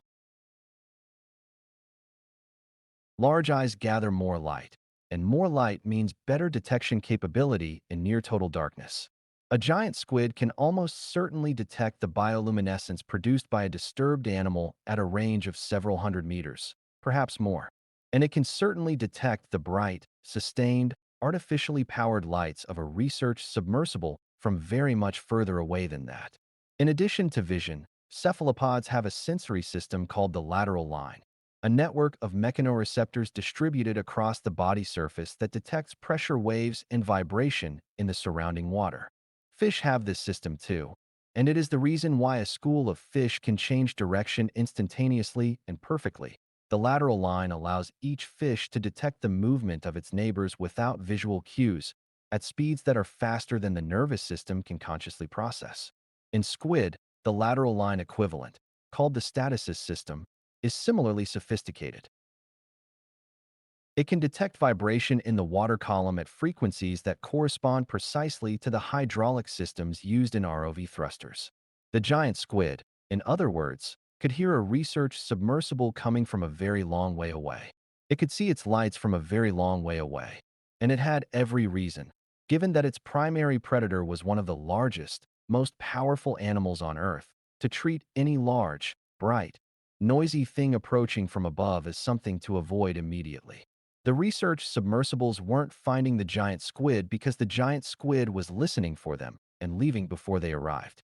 What was needed was something that didn't announce itself. Something silent. Something dark. Something that the squid had no evolutionary reason to fear. Or better yet, something that the squid had every evolutionary reason to approach. Chapter 9. Enter Edith Witter. The stealth pioneer Edie Witter is not, by her own account, the kind of scientist who sought out the giant squid. The giant squid, in a sense, was the problem that found her, the problem that her particular combination of expertise and temperament was uniquely suited to solve. Witter grew up in an era when the deep ocean was still almost entirely unknown, the 1960s and 1970s, when the first serious biological surveys of the deep sea were being conducted and the results were routinely astonishing to the scientists who encountered them. She pursued marine biology at Tufts University and then at the University of California, Santa Barbara, where her doctoral research focused on the physiology of bioluminescence in deep-sea organisms, specifically how deep-sea animals generate and control their own light. This was, and remains, a rich and extraordinary field. More than 75% of deep-sea animals produce bioluminescence, a proportion that is staggering when you consider how energy-expensive light production is and how completely dark the environment is. If the deep ocean is dark, why are so many of its inhabitants lit up? The answers, which Witter spent her career investigating, are as varied as the animals themselves. Some use bioluminescence to attract prey. Some use it to communicate with potential mates. Some use it as camouflage, counter-illumination, producing a faint ventral glow that matches the faint surface light filtering from above, making them invisible to predators looking up from below. And some use it as a defense. It was this last category, bioluminescence as defense, that eventually led Witter to the giant squid. Witter had, by the late 1990s, built a reputation as one of the world's leading experts on deep-sea bioluminescence. She had been awarded a MacArthur Fellowship, the so-called Genius Grant, in recognition of the originality and impact of her research. She had developed new methods for observing bioluminescence in the deep ocean, including a pressure-tolerant photomultiplier system that could measure light intensities at depth with extraordinary precision. And she had been thinking, for several years, about a particular problem that she believed the existing methods of deep-sea observation were entirely failing to address. The problem was this: if 75% of deep-sea animals produce bioluminescence, then the deep ocean is not simply dark. It is a communications environment. It is a space in which light is language, where flashes, pulses, sequences, patterns, and durations of bioluminescent emission carry information. Information about identity, about intention, about danger and opportunity. And if that is the case, then researchers who arrive in the deep ocean with bright white lights and noisy motors are not just scaring the animals away physically. They are flooding the communications channel. They are broadcasting at enormous volume, in a language they don't speak, over the top of every conversation that is happening in that environment. What if you could enter the deep ocean quietly, in its own language? What if you could present yourself not as an intruder, but as part of the environment? What if you could use the language of bioluminescence not just to avoid frightening animals away, but to actively attract them? The first practical realization of this idea was a system Witter called the Eye in the Sea. Developed in the early 2000s, the Eye in the Sea was a self-contained, untethered deep-sea camera system built around a different set of design principles from any previous deep-sea observer. Where conventional ROVs were built to move through the water under human control, the Eye in the Sea was built to sit still. Where conventional systems used bright white lights to illuminate their subjects, the Eye in the Sea used very dim, far-red illumination, light at wavelengths that most deep-sea animals cannot detect, because their visual systems are tuned to the blue wavelengths that bioluminescence produces and that penetrate most efficiently through seawater. A deep-sea animal looking at the Eye in the Sea's red illumination would, in effect, see nothing. The camera would be functionally invisible. And where conventional systems made noise, sometimes a lot of noise, the Eye in the Sea was silent. No thrusters, no motors running, no hydraulic cycling. Once deployed and left on the bottom, it generated no detectable mechanical vibration whatsoever. It was simply there, in the dark, watching. The first deployment of the Eye in the Sea in the Gulf of Mexico produced results within minutes that validated the entire concept. Witter was watching the footage as it was captured, and within 86 seconds of the system settling on the seafloor, a large, entirely unidentified squid appeared on camera. It stayed. It investigated. It behaved with complete naturalness, because, from its perspective, there was nothing unnatural about what it was seeing. There was nothing to see. The camera was invisible. The animal was subsequently identified as belonging to a species new to science. 86 seconds. After decades of failure with conventional methods, the Eye in the Sea had recorded a new species of squid in under 2 minutes. But the Eye in the Sea was a proof of concept, not a finished solution. It could observe animals that happened to swim past its field of view, but it had no mechanism for attracting animals from a distance. A camera sitting silently on the seafloor could document whatever passed in front of it. But the deep ocean is enormous, and the probability of a giant squid happening to pass within range of a stationary camera was, by any reasonable calculation, extremely low. What Witter needed was a lure, a way of drawing animals toward the camera. And the research into defensive bioluminescence that she had been pursuing for years was about to provide one. The animal at the center of the lure concept was a Talawavillii, a small, deep-sea medusoid jellyfish, about 10 centimeters across, found throughout the world's oceans at depths between 200 and 4,000 meters. Atala is, in the ordinary course of its existence, an unremarkable animal. It drifts through the deep ocean eating small zooplankton, largely unmolested. But when it is attacked, when a predator grabs it, when it is physically seized, something remarkable happens. The jellyfish begins to produce light. Not a passive glow, but an active, produced, pattern display. a blue-white bioluminescent wave that starts at the point of attack and propagates outward around the bell of the animal in a rotating, spiraling pattern, like a pinwheel or a police siren, repeating over and over for as long as the attack continues. The display is visible in the deep ocean from a significant distance, potentially hundreds of meters, depending on the optical clarity of the water. Witter had studied this display for years, and her interpretation of it was counterintuitive. The Atala jellyfish, she argued, was not trying to scare its attacker away. It was not using the light to communicate threat or danger to the predator. It was doing something much more sophisticated. It was calling for help. Or more precisely, it was attempting to attract a predator larger than the one currently eating it.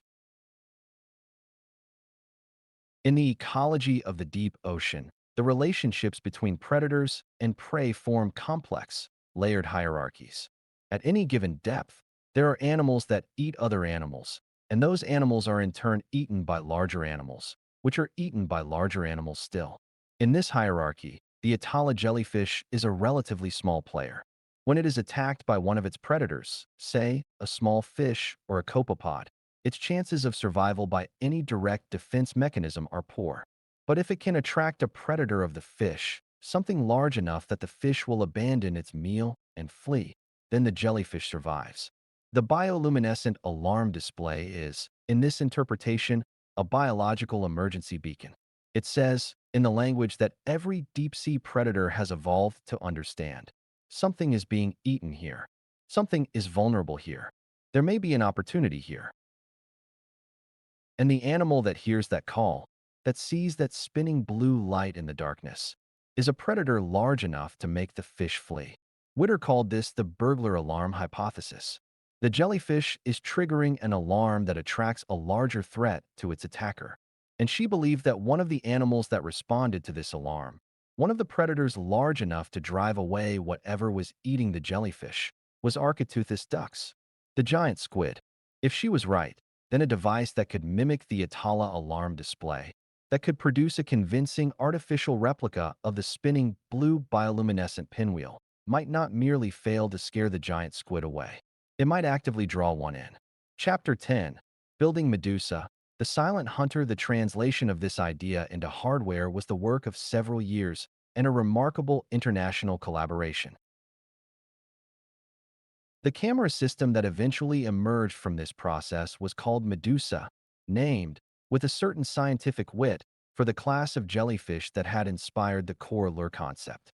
It was designed from first principles around the stealth observation requirements that Witter had identified, and every technical decision reflected those requirements with an almost austere clarity. Medusa was a cube, roughly a meter on each side, constructed from aluminum and syntactic foam, the same pressure-resistant material used in deep-sea buoyancy systems. It weighed approximately 200 pounds in air, which sounds heavy until you consider that it was designed to operate at depths exceeding 2,000 meters, under pressures that would crush a conventional equipment housing in seconds. Its pressure vessels were rated far beyond their expected operating range. The engineering had no margin for optimism.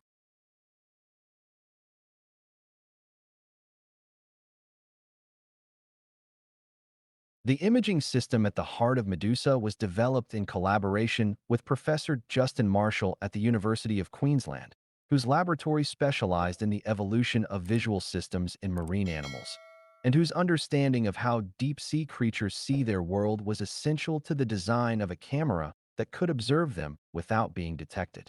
Marshall's team contributed an ultra-low-light, high-definition camera system capable of capturing usable footage at light levels several orders of magnitude below what conventional cameras required.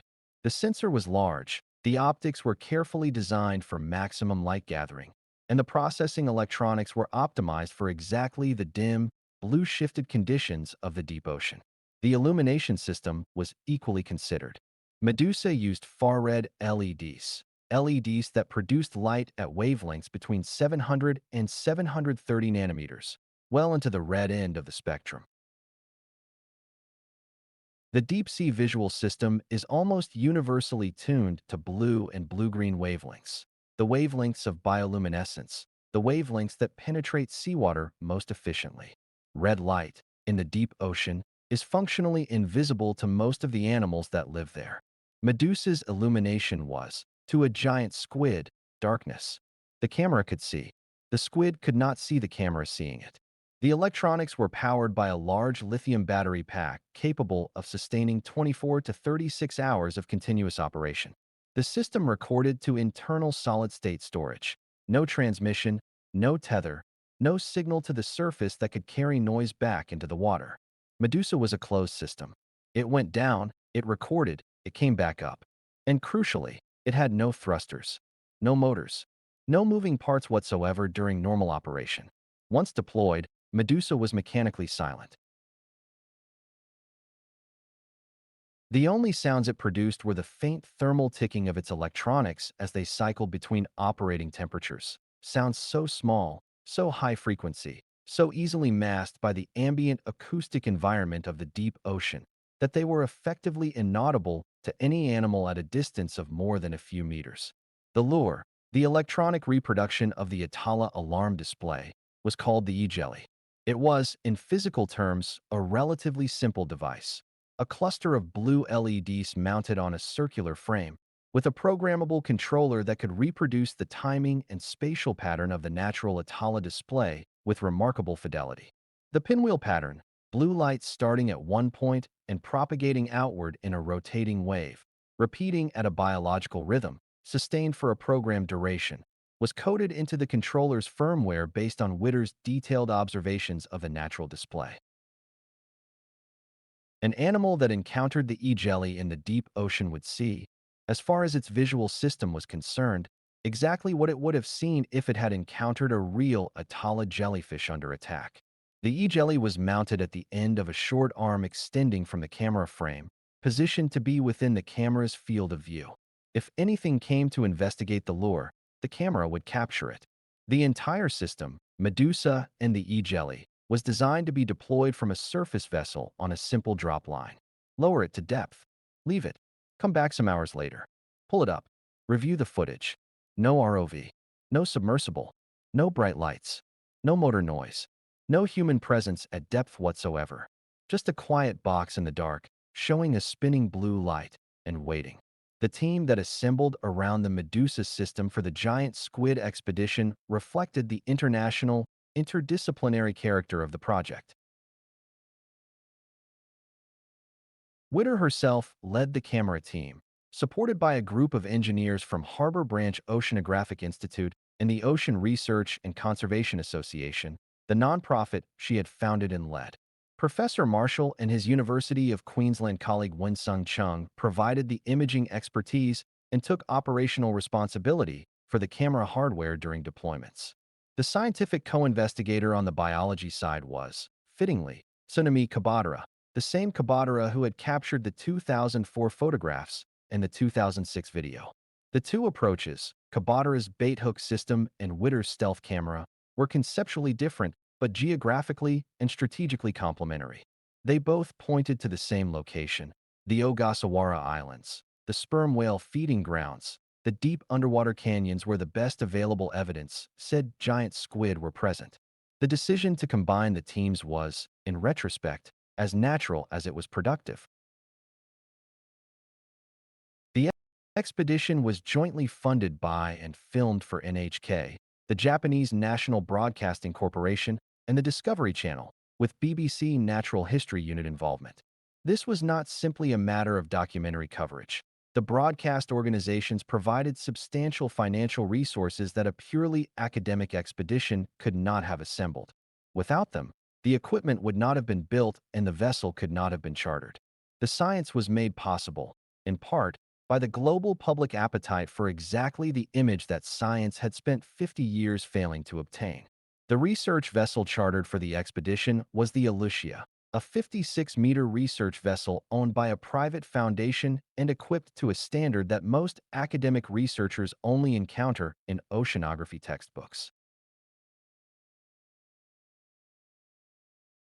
The Alucia carried a full suite of oceanographic instrumentation, a professional dive team, and, most importantly, a Triton submersible, a two-person acrylic sphere vehicle capable of operating at depths of up to 1,000 meters, with exceptional visibility and minimal acoustic signature compared to conventional ROV systems. The submersible was not part of Witter's approach. Medusa needed no submersible, no human presence at depth. But Kabadara had his own ideas about how to follow up whatever Medusa found, and the Triton was central to them. For the first time, the two most promising approaches to the giant squid problem, stealth passive observation and direct in situ investigation, were going to be tried together on the same expedition, in the same waters, with the same target. Chapter 11. The 2010 Squid Summit and preparation. The expedition did not happen overnight. It was the product of years of planning and at least one significant, painful delay. In 2010, a gathering took place that Witter would later describe, with characteristic understatement, as a squid meeting. In practice, it was something more significant, an informal summit of the world's leading cephalopod researchers, brought together to share their accumulated knowledge about giant squid biology, distribution, and behavior, and to discuss what a properly conceived effort to film the animal would require. The meeting was notable for what it revealed about the state of the field. For all the effort that had gone into giant squid research over the preceding decades, Kabadara's photographs, the Newfoundland specimens, Verrill's morphological work, Roper's expeditions, the accumulated literature of more than a century of scientific study, the fundamental behavioral questions remained almost completely unanswered. Where, exactly, did giant squid spend their time? How did they hunt? What was their relationship to the sperm whales that preyed on them? Did their distribution change with season, with depth, with prey availability? Nobody knew. And the unanimous conclusion of the meeting was that the only way to find out was to actually watch one. Witter's presentation of the Medusa system and the e-jelly concept at this meeting was received, by her account, with a mixture of genuine interest and polite skepticism. The assembled experts, many of whom had spent careers trying and failing to observe giant squid alive, were understandably cautious about enthusiasm for yet another approach that had not yet been tested. The eye in the sea had been impressive, and the 86-second squid encounter in the Gulf of Mexico was hard to argue with. But the gulf between attracting an unidentified squid in the Gulf of Mexico and attracting an Architeuthis in the deep Pacific was not trivial. Witter, who is not by temperament a person given to doubt, pressed the case. The physics were right. The biology was right. The lure concept was grounded in years of observed natural behavior, not in speculation. If the e-jelly could convincingly mimic the Atala alarm display, and if giant squid were responding to that alarm in nature, then a correctly positioned Medusa system in an area of confirmed giant squid presence should, eventually, work. The planning committee agreed to proceed. The Ogasawara Islands, Kabadara's ground, familiar from the 2004 and 2006 expeditions, were selected as the primary target site. The Aleutiia was identified as the expedition vessel. The funding conversations began. And then, on March 11, 2011, a magnitude 9 earthquake struck off the Pacific coast of Japan's Tohoku region. The Tohoku earthquake and the tsunami that followed it, and the Fukushima Daiichi nuclear disaster that the tsunami triggered, killed nearly 20,000 people and displaced hundreds of thousands more. It was the most powerful earthquake ever recorded in Japan, one of the 5 most powerful ever recorded in the world. The devastation was on a scale that made the logistics of a marine biology expedition seem, appropriately, irrelevant. The expedition was postponed for 1 year. For the scientists involved, the delay was professionally frustrating but personally unambiguous. Japan was dealing with a catastrophe that dwarfed any scientific agenda. The work would wait. The ocean would wait. The squid would wait. When the expedition eventually departed in the summer of 2012, it carried with it not just the ambitions of its scientific team, but something harder to quantify, a sense, perhaps, of continuity. Of the ongoing work of understanding the world, proceeding despite and after catastrophe. The ocean still had secrets. Science still wanted to know them. Those facts had not changed. Chapter 12, July 2012. First contact. The Aleutiia reached the Ogasawara Islands in the first weeks of July 2012, and the expedition began with the methodical, unglamorous business of any serious scientific fieldwork. Equipment checks. Safety briefings. Oceanographic surveys of the water column. Temperature profiles, oxygen measurements, acoustic backscatter data that could indicate concentrations of the small mesopelagic fish on which giant squid might feed. The science was in the preparation, not the deployment. Kabadara, who had spent the better part of a decade working in these waters, brought the accumulated local knowledge that no amount of satellite data could replicate. He knew the specific underwater topography around the islands, the canyons, the seamounts, the shelf edges, and he knew, from years of watching the sperm whales, where the deep water feeding activity was concentrated.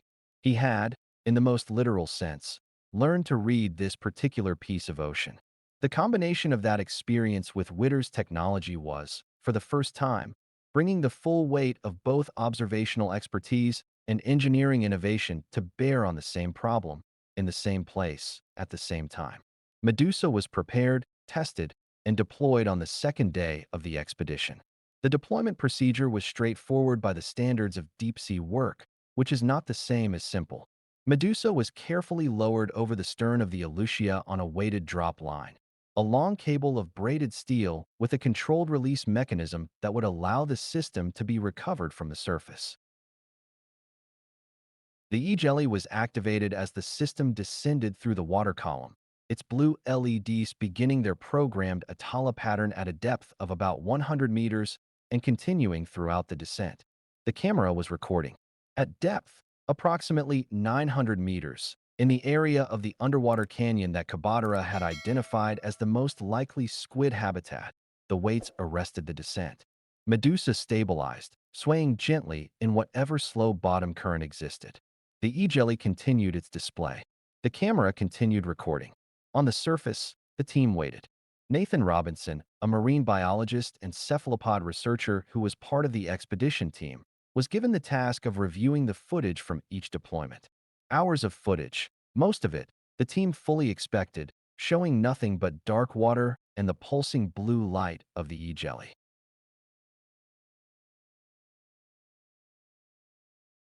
Deep-sea filming involves an enormous amount of watching nothing happen, and the psychological management of that tedium is a skill in itself. You develop, over time, the ability to remain genuinely attentive while your eyes track across frame after frame of empty darkness, because because the whole point of the exercise rests on the knowledge that something might appear in the very next frame. Robinson has described the experience of reviewing the Medusa footage as a particular kind of mental discipline. The camera was recording high-definition video, continuously, in near-total darkness, with only the E-jelly's blue light providing any illumination. Most of the frame, most of the time, was black. Particles drifted through the beam of the illuminators. Occasionally something small, a shrimp, a small fish, a gelatinous zooplankton, swam through the frame and was gone. The E-jelly pulsed and rotated. The water column breathed its slow, cold breath. And then, approximately 20 hours into the recording from one of the early deployments, something appeared at the edge of the frame. Robinson watched it come in. A tentacle, long, pale, moving with a controlled, purposeful motion that was unlike the passive drift of the gelatinous animals that had been drifting through the frame for the previous 20 hours. It reached toward the E-jelly. Another tentacle followed. The animal's mantle, that torpedo-shaped central body, unmistakable in its proportions, moved into view from the left side of the frame. Large, much larger than the small squid species that had been showing up in deep-sea cameras for years. Robinson has said, in subsequent interviews, that he was so focused on the screen, so locked into the attention discipline of hours of footage review, that his first response was not excitement, but a kind of suspended, disbelieving concentration. He leaned closer to the monitor. He watched. His face, in photographs taken by a colleague who happened to be in the room, tells the story more eloquently than he can. The eyes wide, the body motionless, the expression of a person processing something that they cannot quite yet integrate with their understanding of what is possible. And then he exhaled. And then, quietly, because Robinson is a quiet person, he said, "Guys." The team came. What was on the screen was a giant squid. There was no ambiguity. There was no need for expert analysis or extended discussion.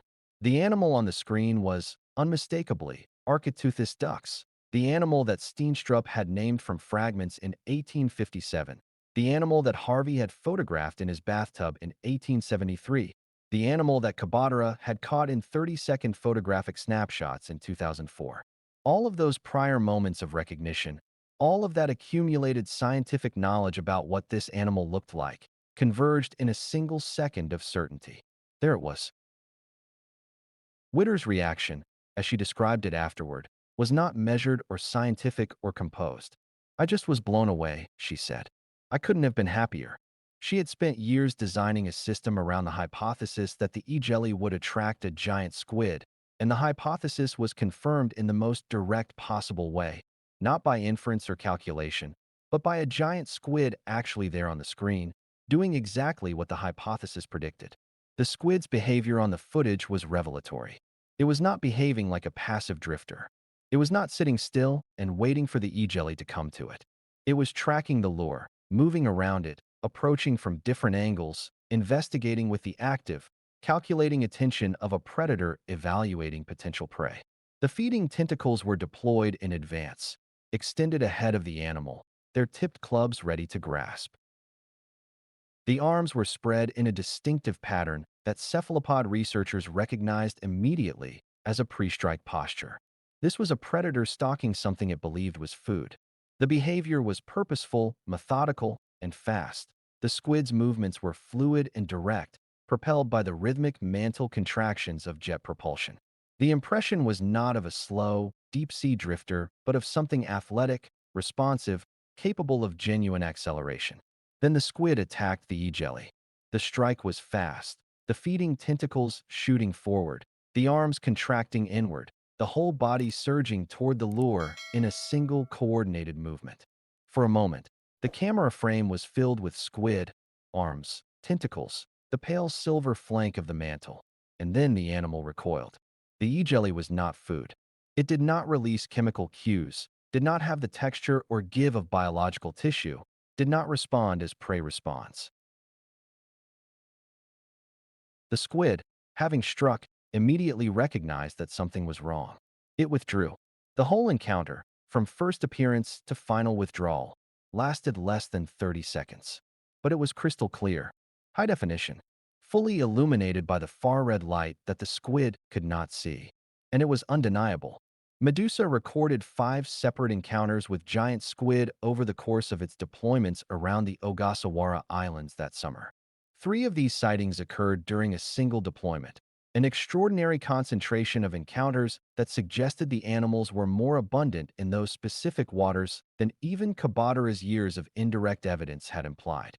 The other 2 encounters occurred on subsequent dives, in slightly different locations within the same general area. Each encounter provided new information. The first confirmed the fundamental behavior, active hunting, responding to the e-jelly alarm. Subsequent encounters showed variations in approach pattern, differences in body size, different attack angles and postures. One encounter showed an animal that appeared to be significantly larger than the others, its mantle filling a greater proportion of the frame, its arms distinctly more massive. The encounters collectively constituted, for the first time in scientific history, a behavioral dataset for Architeuthis in its natural habitat. Not a single snapshot, not a dying animal on a hook, but a set of observations of living animals doing what living animals do. The size of the animals, estimated from the camera frame dimensions and the known dimensions of the e-jelly lure, range from approximately 3 to 4 meters. The absence of the long feeding tentacles in some individuals, those tentacles dangling or partially missing, was consistent with the known consequences of encounters with sperm whales, who sometimes strip the tentacles from squid they catch without consuming the rest of the animal. This was direct observational evidence of the ecological relationship between the 2 species that had previously been inferred only from scars and stomach contents. Witter later described the experience of that first night reviewing the footage as one of the most intense of her scientific career, not because of the excitement, though the excitement was real and profound, but because of the sheer quantity of information that the brief encounters contained. Every frame was new. Every behavior was undocumented. The posture of the arms during the approach, the deployment sequence of the feeding tentacles, the angle of the strike, the speed of the retreat. The way the chromatophores, those specialized pigment cells that drive cephalopod color change, pulsed across the animal's mantle in visible waves of reddish-brown and silver as it moved. These were things that had never been seen before by anyone, and they were right there on a high-definition screen, as clear and detailed as footage from a nature documentary shot in the most accessible and well-documented environment on Earth. The animal was beautiful. That was, for several of the scientists who watched the footage that night, the most unexpected thing. Not the size, not the aggression, not the speed, the beauty. The way it moved through the water had an economy and a grace that none of the stranded, contorted, dead specimens in museum collections had ever suggested. It was perfectly adapted to its world. It belonged in that darkness the way that a hawk belongs in the sky, completely, entirely, without apology. It was not a monster. It was an animal, and it was extraordinary. Chapter 13. Face to Face. The submersible encounter. The Medusa footage was historic. But Kabadara was not finished. 7 days after Robinson's moment at the screen, Kabadara descended in the Aleutia's Triton submersible into the waters where Medusa had recorded its encounters. With him were the submersible's pilot and a cameraman from NHK, Tatsuhiko Sugita, who had been described by colleagues on the expedition as a man of almost preternatural calm in the face of extraordinary circumstances. The submersible was small, a transparent acrylic sphere with a limited life support window, and the pressure at the target depth was considerable. But the Triton was rated for these depths, and the team had prepared carefully. Kabadara's approach in the submersible was different from anything Medusa was doing. He was not passive. He was going into the squid's habitat, and he had thought very carefully about how to do that without simply replicating the 100-year history of scaring the animal away. The strategy emerged from what Kabadara called the silhouette hypothesis. Giant squid hunt, he had theorized, by looking upward. At 700 to 1,000 meters depth, there is still a faint trace of downwelling light from the surface. Not enough to see by in any human sense, not enough to illuminate the surrounding water or reveal the seafloor, but enough for an eye as sensitive as the giant squid's to create the faintest possible distinction between the light coming from above and the absolute darkness below. Enough to make a silhouette. An animal at depth, looking up, would see the silhouettes of animals above it against that faint surface glow and could judge their size, their shape, their movement. The giant squid's enormous upward-facing eyes were, in this interpretation, perfectly designed for exactly this kind of counterlit silhouette detection. It found its prey by looking up into the faint ghost of surface light and watching for shadows. If this was correct, it had an important implication for the submersible approach. The traditional submersible tactic, arrive from above, illuminate from the front, look for the animal, was exactly backwards. You were coming from the direction the squid was watching, with bright lights that would blind it and noise that would alert it, and you were presenting yourself as a threat rather than as an opportunity. The correct approach was to come from below or from the side, move into the squid's visual field as something that resembled prey, and then hold still. Kabadara rigged a large diamondback squid, Thysanoteuthis rhombus, a substantial cephalopod species itself, roughly a meter in length, to the front of the Triton submersible. The bait squid was carefully arranged to hang naturally, its body creating a silhouette profile that, from below, would look like a large squid drifting in the water column. The submersible's own lights were kept minimal during the approach phases, just enough for the crew to see, not enough to project significantly into the surrounding water. The submersible descended. The pilot took it down through the water column, through the mesopelagic zone, through the thermocline, into the increasingly cold, increasingly dark water of the upper bathypelagic zone. At around 600 meters, the last trace of surface light was visible, a faint blue-gray overhead, barely perceptible even to dark-adapted human eyes through the Triton's acrylic sphere. Below that threshold, it was dark. The pilot held the submersible at depth. The bait squid hung in the water ahead of the sphere. The cameras rolled. Hours passed. There is something that all submersible pilots and scientists learn early in their careers about working at depth. The ocean does not keep your schedule. The willingness to wait, genuinely, quietly, without fidgeting or forcing, is not a passive virtue in this work. It is a technical skill, as essential as knowing how to read an instrument panel or trim the vehicle's buoyancy. The animals are there, or they are not. The equipment is working, or it is not. The only variable you can control is your own patience. Kabadara, with his decade of deployments in the Ogasawara water, was exceptionally good at waiting. He sat in the submersible and he watched the dark water ahead of him, and he waited. And then, at a depth of approximately 630 meters, out of the darkness that surrounded the vehicle, without warning, without any preliminary suggestion of its presence, a giant squid appeared. Kabadara's description of this moment, offered in various interviews and in the documentary footage shot aboard the Aleutian after the dive, is worth dwelling on. He is not, as noted, a dramatic person. He speaks carefully, in measured terms. He chooses his words with the precision of a scientist who knows that overstatement erodes credibility. And his description of the first moment of seeing the squid, in person, through the sphere of the Triton, is this: "It was so beautiful that I have no words to explain it."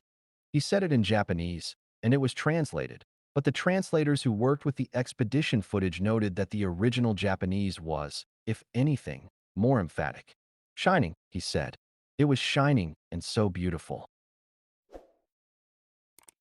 A biologist who has spent his career studying this animal from fragments and photographs and a few seconds of video of a dying specimen, arriving, finally, face to face with a living, healthy, free individual in its own world, and the word that came was beautiful.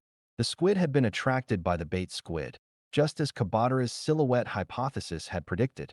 It had approached from below and to the side, tracking the silhouette of the bait against the faint overhead light, and arrived at the submersible with the confident, directed movement of an animal that had identified a meal. When it encountered the actual vehicle, when the sphere and the frame and the cameras became visible, and the bait squid resolved into something attached to a large metal object, the giant squid did not immediately flee. It stayed. For 23 minutes, the giant squid circled the Triton submersible.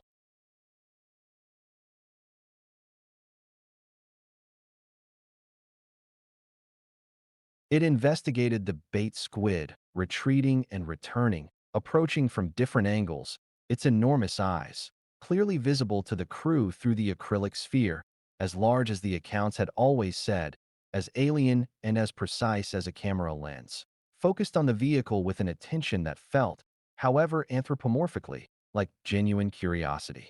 The Triton's cameras captured every second. High definition. In color. Close enough that individual suckers were visible on the arms. Close enough to see the chromatophore activity across the mantle.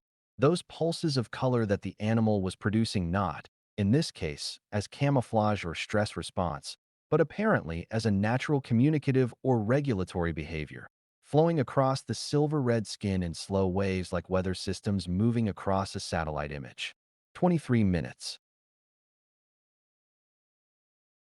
At one point during the encounter, the submersible's pilot activated the brighter white lights, the standard illumination system, the kind of blinding brightness that had sent every other animal in every other ROV footage session immediately fleeing into the darkness. The giant squid did not flee. It paused. The color activity across its mantle changed, a visible shift in the chromatophore pattern, a response to the changed light conditions. Its posture adjusted, but it remained. It continued to circle the submersible, now in the bright white light that conventional wisdom said would have driven it away instantly. It was, in a way, the most unexpected moment of the entire encounter, and one of the most scientifically significant. It suggested that the avoidance of bright lights, which had been taken as axiomatic in giant squid research, was not absolute. That under the right conditions, an animal already engaged, already committed to investigating a potential prey item, already in a state of behavioral arousal, the light sensitivity that had thwarted a century of observation could be overcome. Or perhaps it suggested something else, that the squid had simply decided the vehicle was interesting enough to stay for, that it was, in its way, investigating as much as it was being investigated. 23 minutes is a long time. Long enough to see an animal behave. Long enough to watch it think. When the Triton surfaced at the end of the dive, the team aboard the Alicia heard the report over the radio, and the reaction, as captured in the documentary footage shot on deck, was something between disbelief and eruption. People who had been working toward this moment for years, who had made the calculations and the preparations and the compromises and the concessions that years of difficult fieldwork require, were suddenly confronted with the news that it had happened. The cameras running on deck caught faces that are difficult to describe with clinical accuracy. The expression of a scientist hearing that the experiment worked, not just worked, but worked beyond what had been hoped for, worked in 23 minutes of unprecedented encounter, does not photograph well. It is too much and too mixed. There is joy in it, and relief, and something that takes longer to process, something that looks almost like grief, as though the end of the search, which has defined so much for so long, brings with it a loss as well as a triumph. Sugita, the NHK cameraman, came up from the submersible and was reported to be almost incapable of speech. He had been in the sphere for the full 23 minutes, and the footage from his camera was extraordinary, closer, clearer, more detailed than anything the Medusa encounters had produced. He had been face to face with a giant squid in the deep ocean, and the experience was, by his account, one that he was still processing days later. Kabatara was calm. He was always calm. But those who knew him well noted that the composure was somewhat effortful that afternoon, that the man who had spent a decade in these waters, who had lived through the 2004 photographs and the 2006 specimen and the year of postponement after the Tohoku earthquake, was feeling something that his professional bearing was working to contain. He had seen it, in its world, alive and free and shining. He had his answer. Chapter 14. The World Watches, January 2013. Between July 2012, when the footage was captured, and January 2013, when it was released to the public, 6 months passed. 6 months during which the footage sat in hard drives, in editing suites, in the hands of documentary producers and scientific reviewers. 6 months during which the scientists involved went back to their laboratories and their institutions, carrying the knowledge of what they had seen, unable to share it with the broader community that had been waiting for this moment for a very long time. The scientific paper describing the encounters was being prepared and submitted for peer review. The documentary footage was being edited into the broadcast format that NHK and Discovery Channel had commissioned.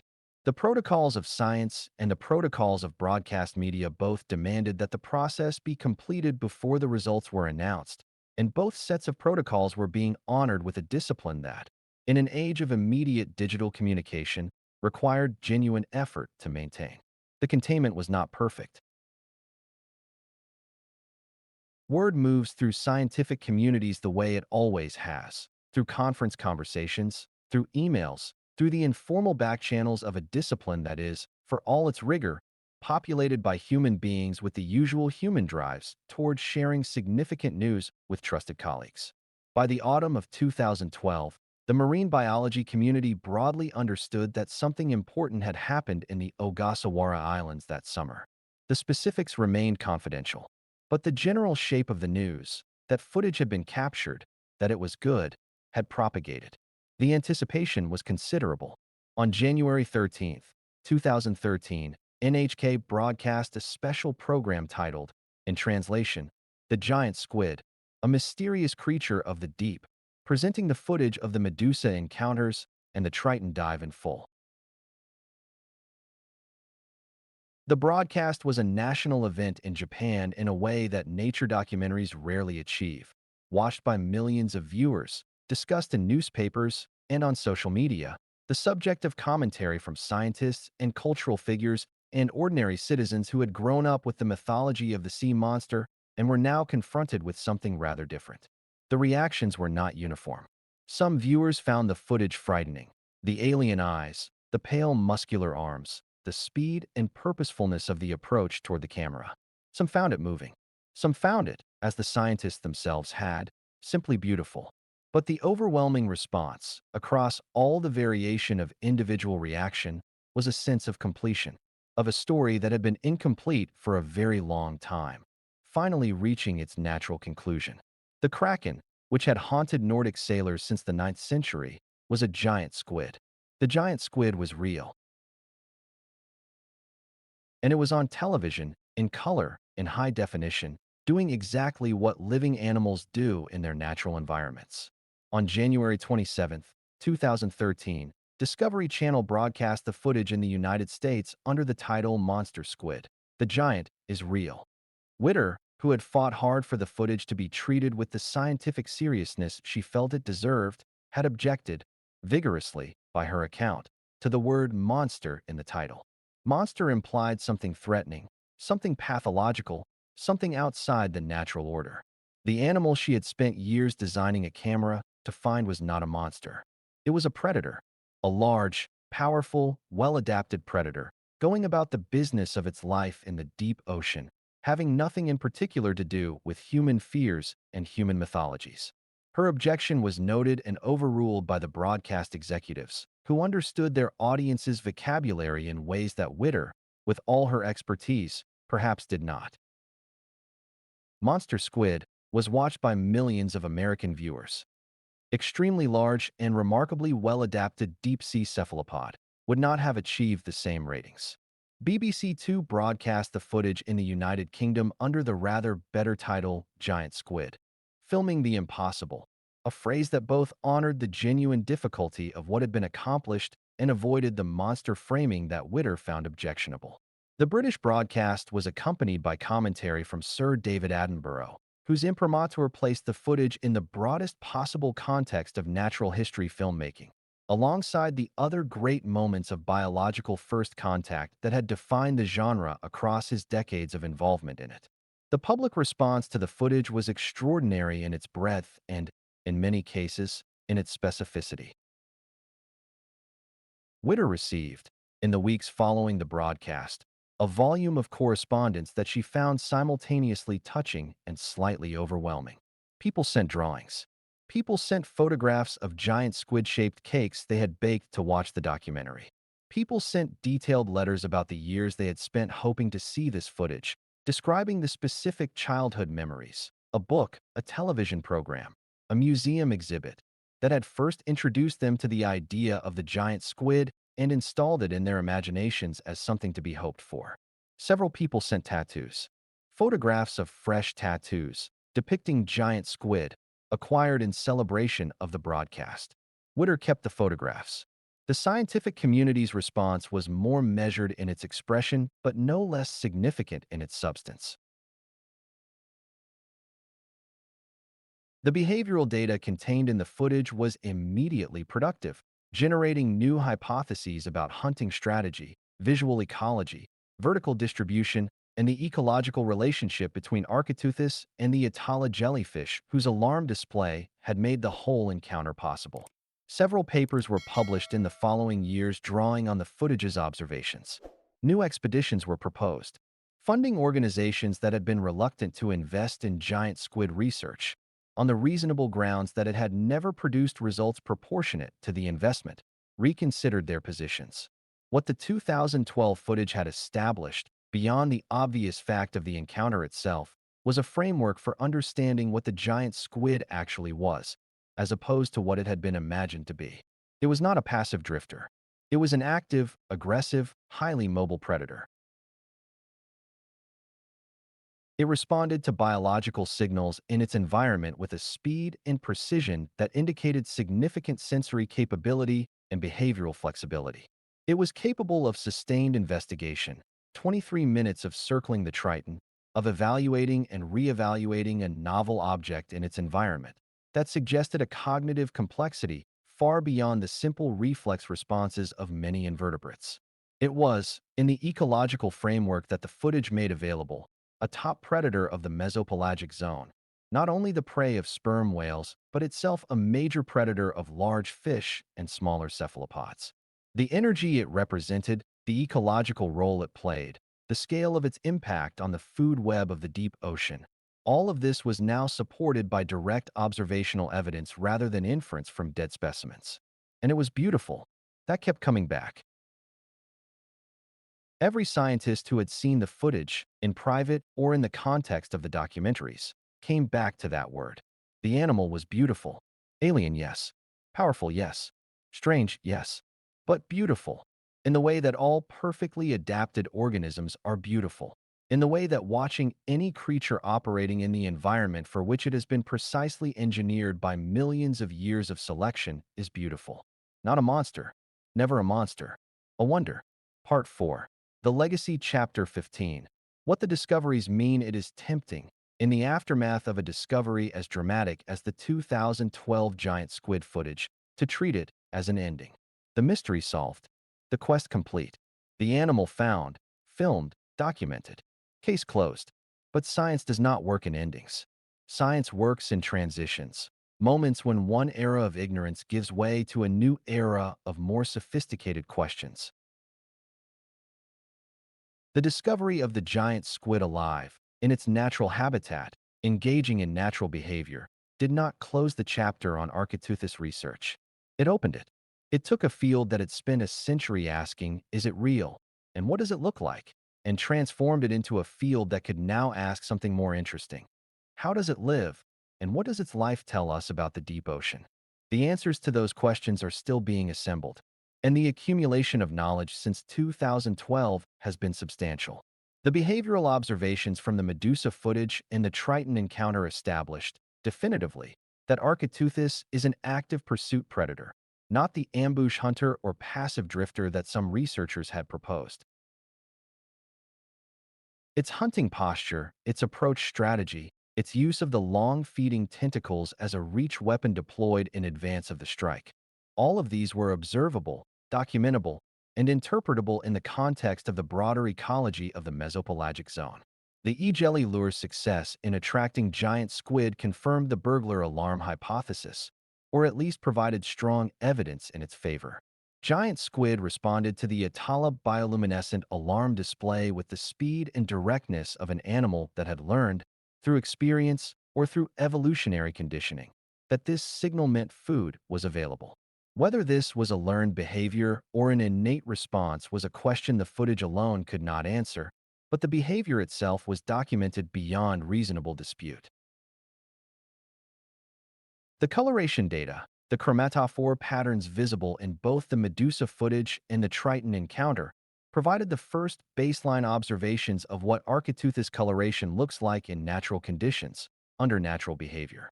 The animal's red-silver palette, the waves of chromatophore activity across the mantle, the apparent relationship between behavioral state and chromatic pattern, all of this was new. Previous observations had been from stressed, dying, or dead animals, whose coloration was distorted by physiological condition and postmortem change. The technology developed for the giant squid expeditions had, almost immediately, applications that extended well beyond the specific problem it was designed to solve. Medusa's core design principles, silent deployment, far-red illumination, passive observation, were adopted and adapted by other research teams working on other deep-sea species within months of the 2013 broadcast. The e-jelly concept, using biological signals to attract rather than intimidate deep-sea animals, spawned a generation of new lure designs targeting other species. The general framework of stealth observation, which Witter had developed over years of eye-in-the-sea deployments, became standard practice in high-quality deep-sea biological research with a speed that reflected how obvious its advantages were once they had been demonstrated. The implications for conservation biology were also significant. An animal that cannot be observed cannot be monitored. An animal that cannot be monitored cannot be assessed for population status, for the effects of environmental change, for the impact of human activities on its habitat. The development of tools that could actually observe deep-sea megafauna in their natural habitat was not just a scientific achievement. It was a conservation tool, a way of extending the reach of biological monitoring into environments that had previously been opaque. But perhaps the most significant legacy of the 2012 expedition was the conceptual one. The demonstration that the fundamental reason for the failure of a century of giant squid expeditions was the approach, not the location, not the technology, not the animal's rarity, but the basic design philosophy of every attempt that had been made, was a lesson that extended far beyond giant squid research. Deep-sea biology had been, for its entire history, conducted with instruments designed for human convenience rather than for ecological transparency. Bright lights because humans need to see. Noisy motors because motors are how you move underwater. Active ROV control because that gives you flexibility and responsiveness. All of these choices made perfect sense from an engineering standpoint. All of them, from the perspective of the animals being studied, announced the human presence with the subtlety of a foghorn. Witter's insight, that the instrument should be designed around the animal's sensory world, not the human observer's convenience, was simple, obvious in retrospect, and transformatively correct. It is the kind of insight that changes a field not by solving a single problem, but by reframing the way problems are approached. Chapter 16. Beyond the giant squid, what else is down there? We have explored approximately 5% of the world's oceans. 5%. Let that number settle for a moment. We live on a planet that is 71% ocean, and we have substantive knowledge of 1/20th of it. The remaining 95%, by area and by volume, the vast majority of the living space available on Earth, is, in the most literal scientific sense, unknown. We do not know what lives there. We do not know how the food webs work. We do not know how many species remain to be described, to be encountered, to be given names. We do not know what we are missing. The giant squid was not in that 95%. It lived at relatively accessible depths, deep, but not extreme. It was large enough to leave evidence of its existence scattered across beaches and in whale stomachs. It had been named, described, partially understood for 150 years before it was finally filmed alive. And it still took until 2012 to see it clearly. What lives in the parts of the ocean we genuinely have not looked at? The colossal squid, Mesonychoteuthis hamiltoni, is technically larger than the giant squid. Where Architeuthis is longer, the colossal squid is more massive, a broader, heavier animal with a shorter mantle but an imposing bulk and, most distinctively, hooks on its tentacle suckers rather than the toothed rings of the giant squid. These hooks are oriented to swivel, to rotate in their sockets, in a way that makes them extraordinarily difficult to remove from anything they have gripped. The colossal squid lives in the deep Southern Ocean, around Antarctica, one of the most remote, most hostile, most difficult to access marine environments on the planet. It was not described by science until 1925, nearly 70 years after Steenstrup named Architeuthis. The first specimen of a substantial size was not recovered until the 1980s. The first live specimen was not captured until 2007.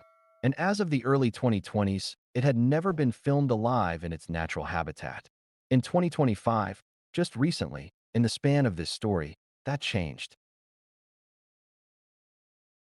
An expedition called Colossal, specifically designed to apply the stealth observation principles developed for the Giant Squid Project to the colossal squid problem, deployed similar technology in Antarctic waters, and achieved what Witter and Kabadara had achieved a decade earlier in the Pacific, footage of a living colossal squid in its natural environment.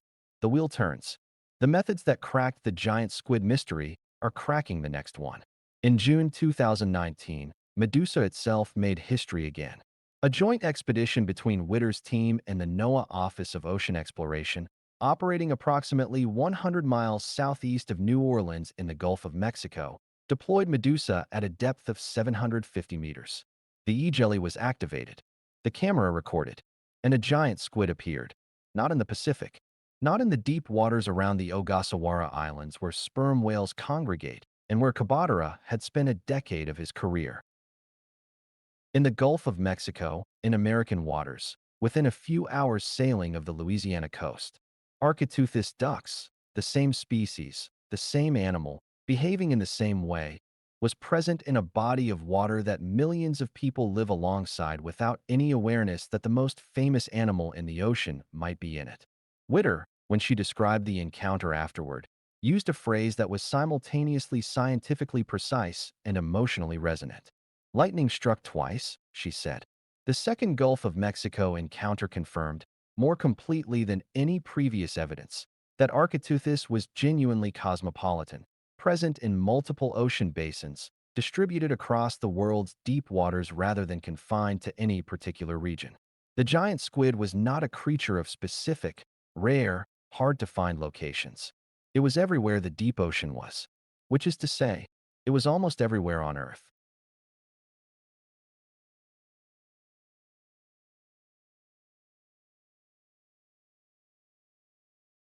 The ongoing progress of deep-sea exploration, accelerated by the methodological revolution that the giant squid expeditions helped trigger, is producing a steady stream of discoveries that collectively suggest the deep ocean is far more biologically complex, far more richly populated, and far more ecologically significant than the conventional picture of a dark, cold, nearly empty void has implied. New species are being described at a rate that accelerated significantly in the early 21st century as stealth observation methods became more widely used. Animals that had been known from single specimens, or from trawl catches that destroyed them in the process of collecting them, are now being observed alive and intact. Their behaviors, their distributions, their ecological roles becoming visible for the first time. The implications for conservation are urgent. Climate change is warming the deep ocean, slowly but measurably. The chemical composition of deep water is changing as surface acidification propagates downward. Deep-sea mining operations are being planned, and in some cases initiated for minerals on the seafloor, in environments whose biological communities we have barely begun to document. The race between discovery and destruction, which has defined conservation biology in so many terrestrial environments, is now accelerating in the deep ocean as well. We cannot protect what we do not know. We cannot know what we have not looked for, and we cannot look effectively if we approach the search the wrong way. The giant squid taught us that. The lesson is still being learned. Tsunami Kabadara, who has spent more of his professional life in pursuit of Architeuthis than perhaps any other person alive, has said, in interviews given after the 2012 expedition, that there is one thing he still wants to see. He wants to see a giant squid in an aquarium. Not because he doubts what the photographs and the footage have shown. He doesn't. He helped create that footage. He was in the submersible for 23 minutes of face-to-face encounter. He knows what the animal looks like. He knows how it moves. He knows, better than almost anyone, the extraordinary reality of its existence. But he wants to see one up close. Slowly, indefinitely, over time. He wants to watch it eat, watch it rest, watch it do the things that animals do in quiet moments. The things that 23 minutes in a submersible and a few seconds of Medusa footage cannot reveal. He wants the knowledge that only sustained, repeated, close observation can provide. This is not an eccentric wish. It is the wish of a scientist who has spent his career pursuing an animal that has always been, in one way or another, just out of reach. It is the wish of someone who understands that every discovery, however extraordinary, is really just the question that comes before the next question. And in that wish, there is something essential about science itself. Chapter 17. The Human Spirit of Discovery. Let us go back to the beginning. Not to the red light and the black water of 2012. Not to Kabadara's research vessel pitching on the September Pacific in 2004. Back further. Back to Copenhagen in the winter of 1857. Back to a zoologist in a museum, surrounded by fragments. A beak, some press reports, a handful of eyewitness accounts from fishermen and sailors who would never be considered credible sources in a formal scientific context, building a case for the existence of something that his peers thought was probably a fairy tale. Steenstrup had almost nothing. He had no specimen. He had no photograph. He had no DNA analysis, no sonar data, no satellite telemetry. He had the accumulated detritus of centuries of imprecise human observation, filtered through multiple languages and multiple levels of exaggeration, and he had his own biological knowledge and his own willingness to take seriously what others dismissed. And he was right. The history of the giant squid's discovery is a history of people being right before they could prove it, and persisting until the proof arrived. Steenstrup was right that the creature was real. Harvey was right that the evidence was worth collecting and preserving. Verrill was right that the dead specimens could tell a story, even if the story was incomplete. Roper was right that the sperm whale was the key, just not quite right about how to use that key. Kabadara was right that the approach mattered, that patience in the right location with the right equipment would eventually produce results. And Witter was right that the approach that had been used for a century was fundamentally broken, and that the fix required thinking about the problem from the animal's perspective rather than the human observer's convenience. These are not separate stories. They are a single story, stretched across 150 years, with different characters playing different roles at different moments. The beak on Steenstrup's desk in 1853 is connected, through an unbroken chain of accumulating knowledge and revised methodology, to the footage that Nathan Robinson watched on a monitor in the middle of the Pacific Ocean in 2012. Every failure along that chain, Roper's camera-equipped whales, O'Shea's liquefied gonads, all the ROV footage of empty dark water, contributed something. Even failure, done carefully, produces data. Even the null result tells you something about where the answer isn't. There is a kind of scientific virtue that does not get discussed as often as it should be, because it is less glamorous than intelligence or creativity or technical skill. It is the virtue of continuing. Steenstrup continued to build his case for 40 years after naming the creature, without ever seeing a complete specimen. Harvey continued to collect evidence and correspond with zoologists for decades, as an amateur, without institutional support, in a cold province far from the centers of scientific discourse. Kabadara continued to deploy his camera system in the Ogasawara Islands for 3 years of failure before the September morning in 2004 when it worked. Witter continued to develop and refine the eye in the sea concept for years before the circumstances, the technology, the location, the collaborators, the funding, aligned in a way that made the 2012 expedition possible. Continuing, when the thing you're continuing toward keeps not appearing, is not easy. It requires a belief in the problem that is stronger than the discouragement produced by the evidence. It requires a willingness to hold, simultaneously, the knowledge that you might be wrong and the conviction that you probably aren't. It requires, in a word, faith, not religious faith, not the faith that precedes evidence, but the scientific faith that the universe is comprehensible, that questions have answers, that the thing you are looking for is findable if only you can find the right way to look. What the giant squid story teaches us about the scientific process is this: the method matters as much as the determination. Roper was determined. He was also spectacularly, brilliantly, persistently wrong in his approach. Determination alone did not find the giant squid. O'Shea was creative, inventive, willing to try things that other scientists considered unorthodox. But creativity in the service of a misconceived approach is still a misconceived approach. The breakthrough came when Witter asked a different question. Not, how do we find the giant squid? But, why haven't we found it yet? Not, how do we look harder? But how do we look differently? This reframing, stepping back from the problem and questioning the assumptions embedded in the approach, is one of the most powerful tools in the scientific arsenal and one of the most difficult to apply. It requires a willingness to reject the accumulated investment of the field. To say, in effect, we have been doing this wrong, all of us, for a long time. And the evidence of our wrongness is exactly the persistent failure we have been experiencing. That is a hard thing to say. It requires both intellectual courage and a certain kind of humility. The humility to admit that the problem is not just the problem, but partly the way we've been thinking about the problem. The story of the giant squid is also, unavoidably, a story about wonder. Wonder is not a scientific instrument. It cannot be calibrated or peer-reviewed. It does not appear in the methodology sections of papers in the proceedings of the Royal Society. But it is what drives science forward in the moments between formal results. The thing that keeps a zoologist collecting beak fragments for 40 years, that keeps a whale watcher cataloging dive locations in the Pacific, that keeps a bioluminescence expert thinking about jellyfish alarm displays and their implications for the largest predator in the mesopelagic zone. Moses Harvey draped a dead giant squid over his bathtub and took a photograph not because he was required to, not because it was part of his scientific methodology, not because his institution demanded it. He did it because he was overwhelmed by what he had. Because the thing lying across his copper bathtub in the parlor of his house in St. John's was extraordinary, and he wanted to share that extraordinariness with the world as quickly and as vividly as possible. He wanted other people to feel what he felt when he looked at it.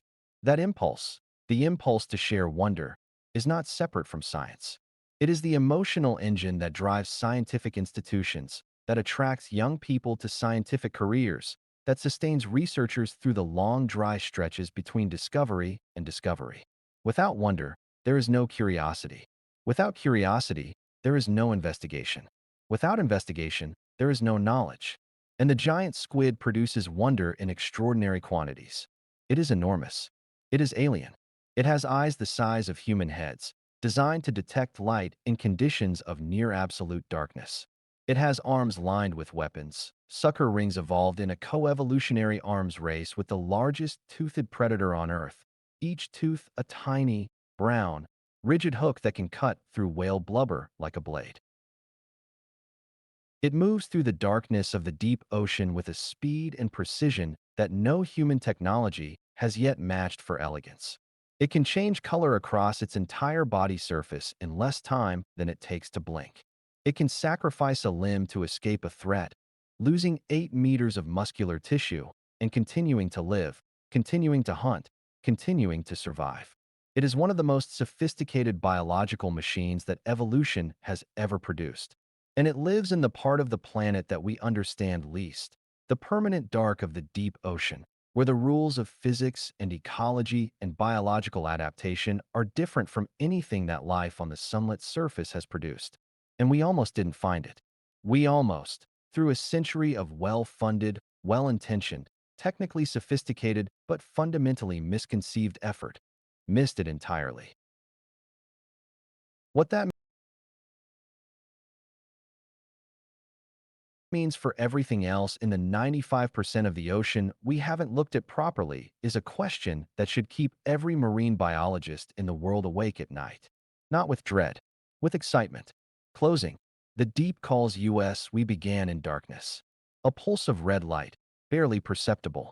Particles of marine snow drifting upward through the frame.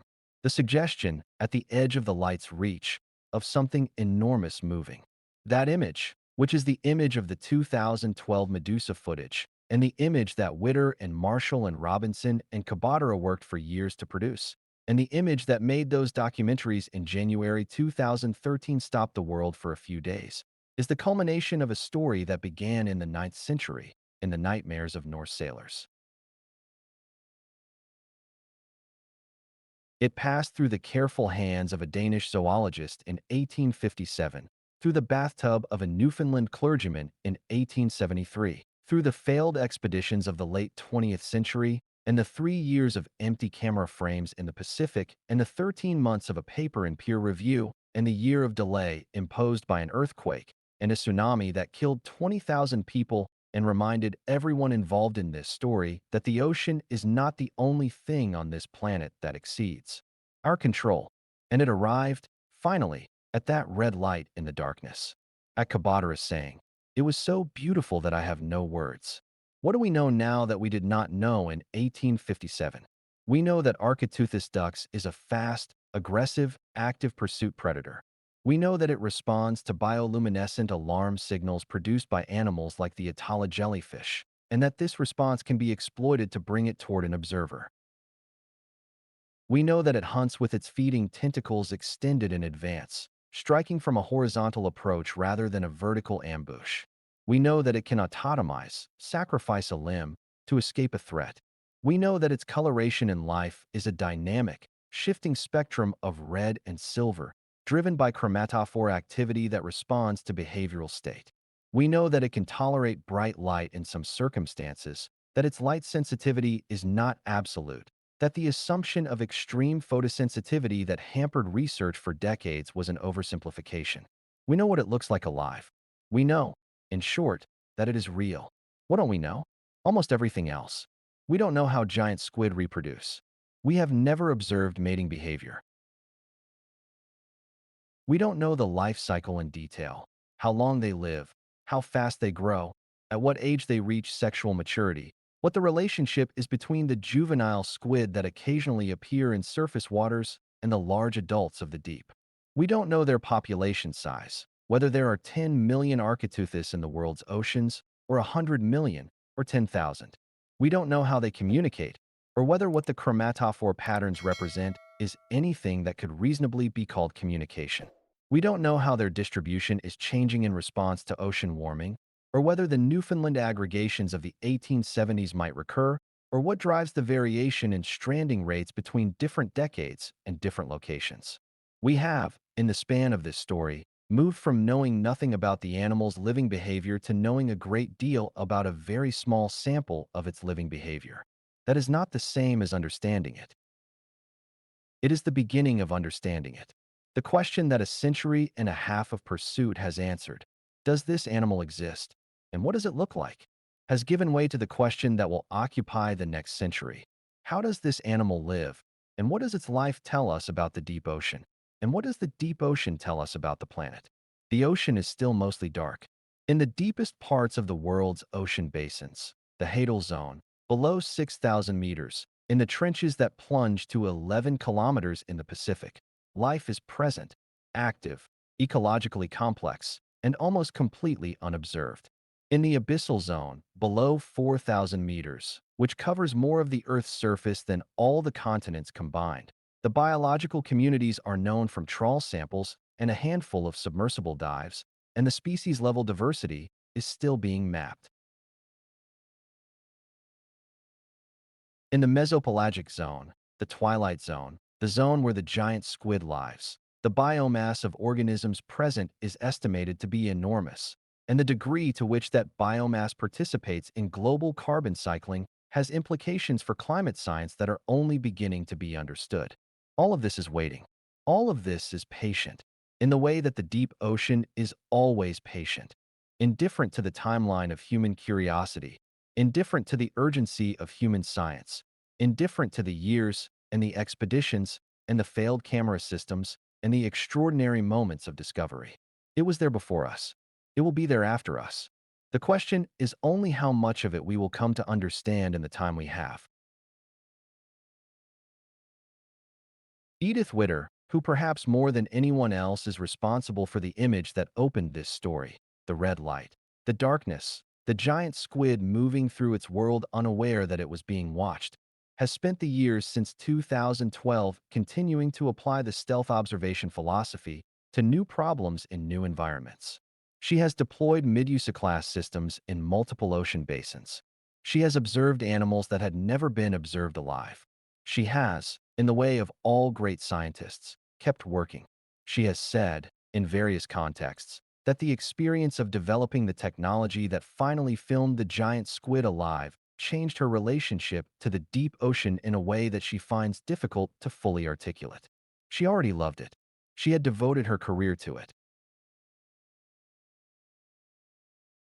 But seeing the footage, watching the animal she had designed a camera to find actually appear in the frame, drawn by the lure she had built from her understanding of bioluminescent signaling, moving through the darkness with the grace and power of something that belonged there completely, gave her, she has said, a feeling of connection to the deep ocean that no previous experience had matched. Not ownership, not mastery, something smaller and more honest than that. Something like recognition. Japetus Steenstrup, who named the creature in 1857 from a beak and a handful of rumors, never saw a complete specimen. He named something he had never seen and insisted on its reality against the skepticism of his peers and held to that insistence for 40 years. Moses Harvey, who draped a dead giant squid over his bathtub and sent the photograph to the world, knew as well as anyone that what he had was a dead thing, that the living animal was something different, something that existed in a place he could not reach. He gave what he had and trusted that it would eventually lead somewhere further. Clyde Roper, who watched camera-equipped sperm whales dive into New Zealand canyons and return without footage of a single squid, went back anyway. And again, because the thing he was looking for was real, and real things are findable, and the absence of an answer is not the same as the absence of an answer. Kabadara, in his submersible, 23 minutes, face to face with a living giant squid shining in the deep, with no words to explain how beautiful it was. Witter, watching footage on a screen in the middle of the Pacific Ocean, blown away. Completely, unreservedly happy. This is what science is. Not the papers, not the peer review, not the institutional prestige or the grant funding or the sequence of methodological innovations that lead from a Danish museum in 1857 to a research vessel in the Pacific in 2012. Those things are the structure. The substance is this. People who wanted to know something and kept wanting to know it through failure and delay and skepticism and setback until the thing they wanted to know became knowable. And then they found out. And it was beautiful. The deep ocean still has its secrets. Most of them, in fact. We are at the very beginning of understanding what lives in the vast majority of the water on this planet, and the tools and the philosophy that the giant squid hunt produced are barely beginning to be applied to the full scale of the problem. There are things in the deep ocean that have not yet been seen by human eyes. Not shadows, not fragments, not dead specimens on beaches. Living animals, in their living world, doing the things that living animals do in permanent darkness at pressures that would kill a human being instantly. They are there now, as you read this or hear this or watch this. They were there when the first Norse sailor crossed the North Atlantic. They were there before the Norse, before the Romans, before the first hominid looked at the ocean and wondered what was in it. They have been waiting a long time. So has the science. On September 30th, 2004, at 9:15 in the morning, 900 meters below the surface of the Pacific Ocean, a giant squid attacked a cuttlefish bait. The flash fired. The shutter closed. An image was captured. In July of 2012, in the same waters, a quiet box with a blue light in the darkness showed something that was not food but looked like it might be, and an animal the size of a car came to investigate, and a camera saw it clearly for the first time in history. The day scientists discovered the giant squid was not one day. It was 150 years of days, days of failure and fragments and dead things in bathtubs and camera systems that showed nothing but water. And then, finally, days when the darkness gave something up. The ocean is still mostly dark, but we know something now that we didn't know before. We know what lives there. We know it's beautiful. And we know, because Steenstrup and Harvey and Roper and Kabadara and Witter and all the others proved it across a century and a half of persistent, stubborn, extraordinary human curiosity, that the dark gives up its secrets eventually. You just have to keep looking. And you have to look the right way.